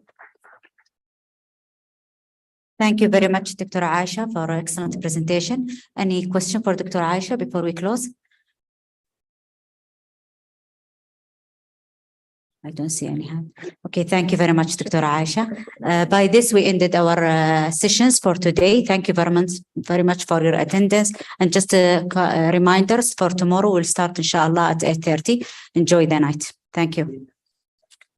Dinner in the next room. See you next year.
Hello, good evening to all. This is just an announcement that you have to attend the 2 days in order to get your CMEs. Tomorrow we will start at 8:30 a.m. Wishing you a nice evening, and we hope to see you all tomorrow. Don't forget to follow us on social media so you can be updated about all the upcoming events. And also don't forget to visit our website, oncologyevents.info, so you can be updated about all the upcoming events and the resources for oncologists and healthcare providers. Thank you all. See you tomorrow.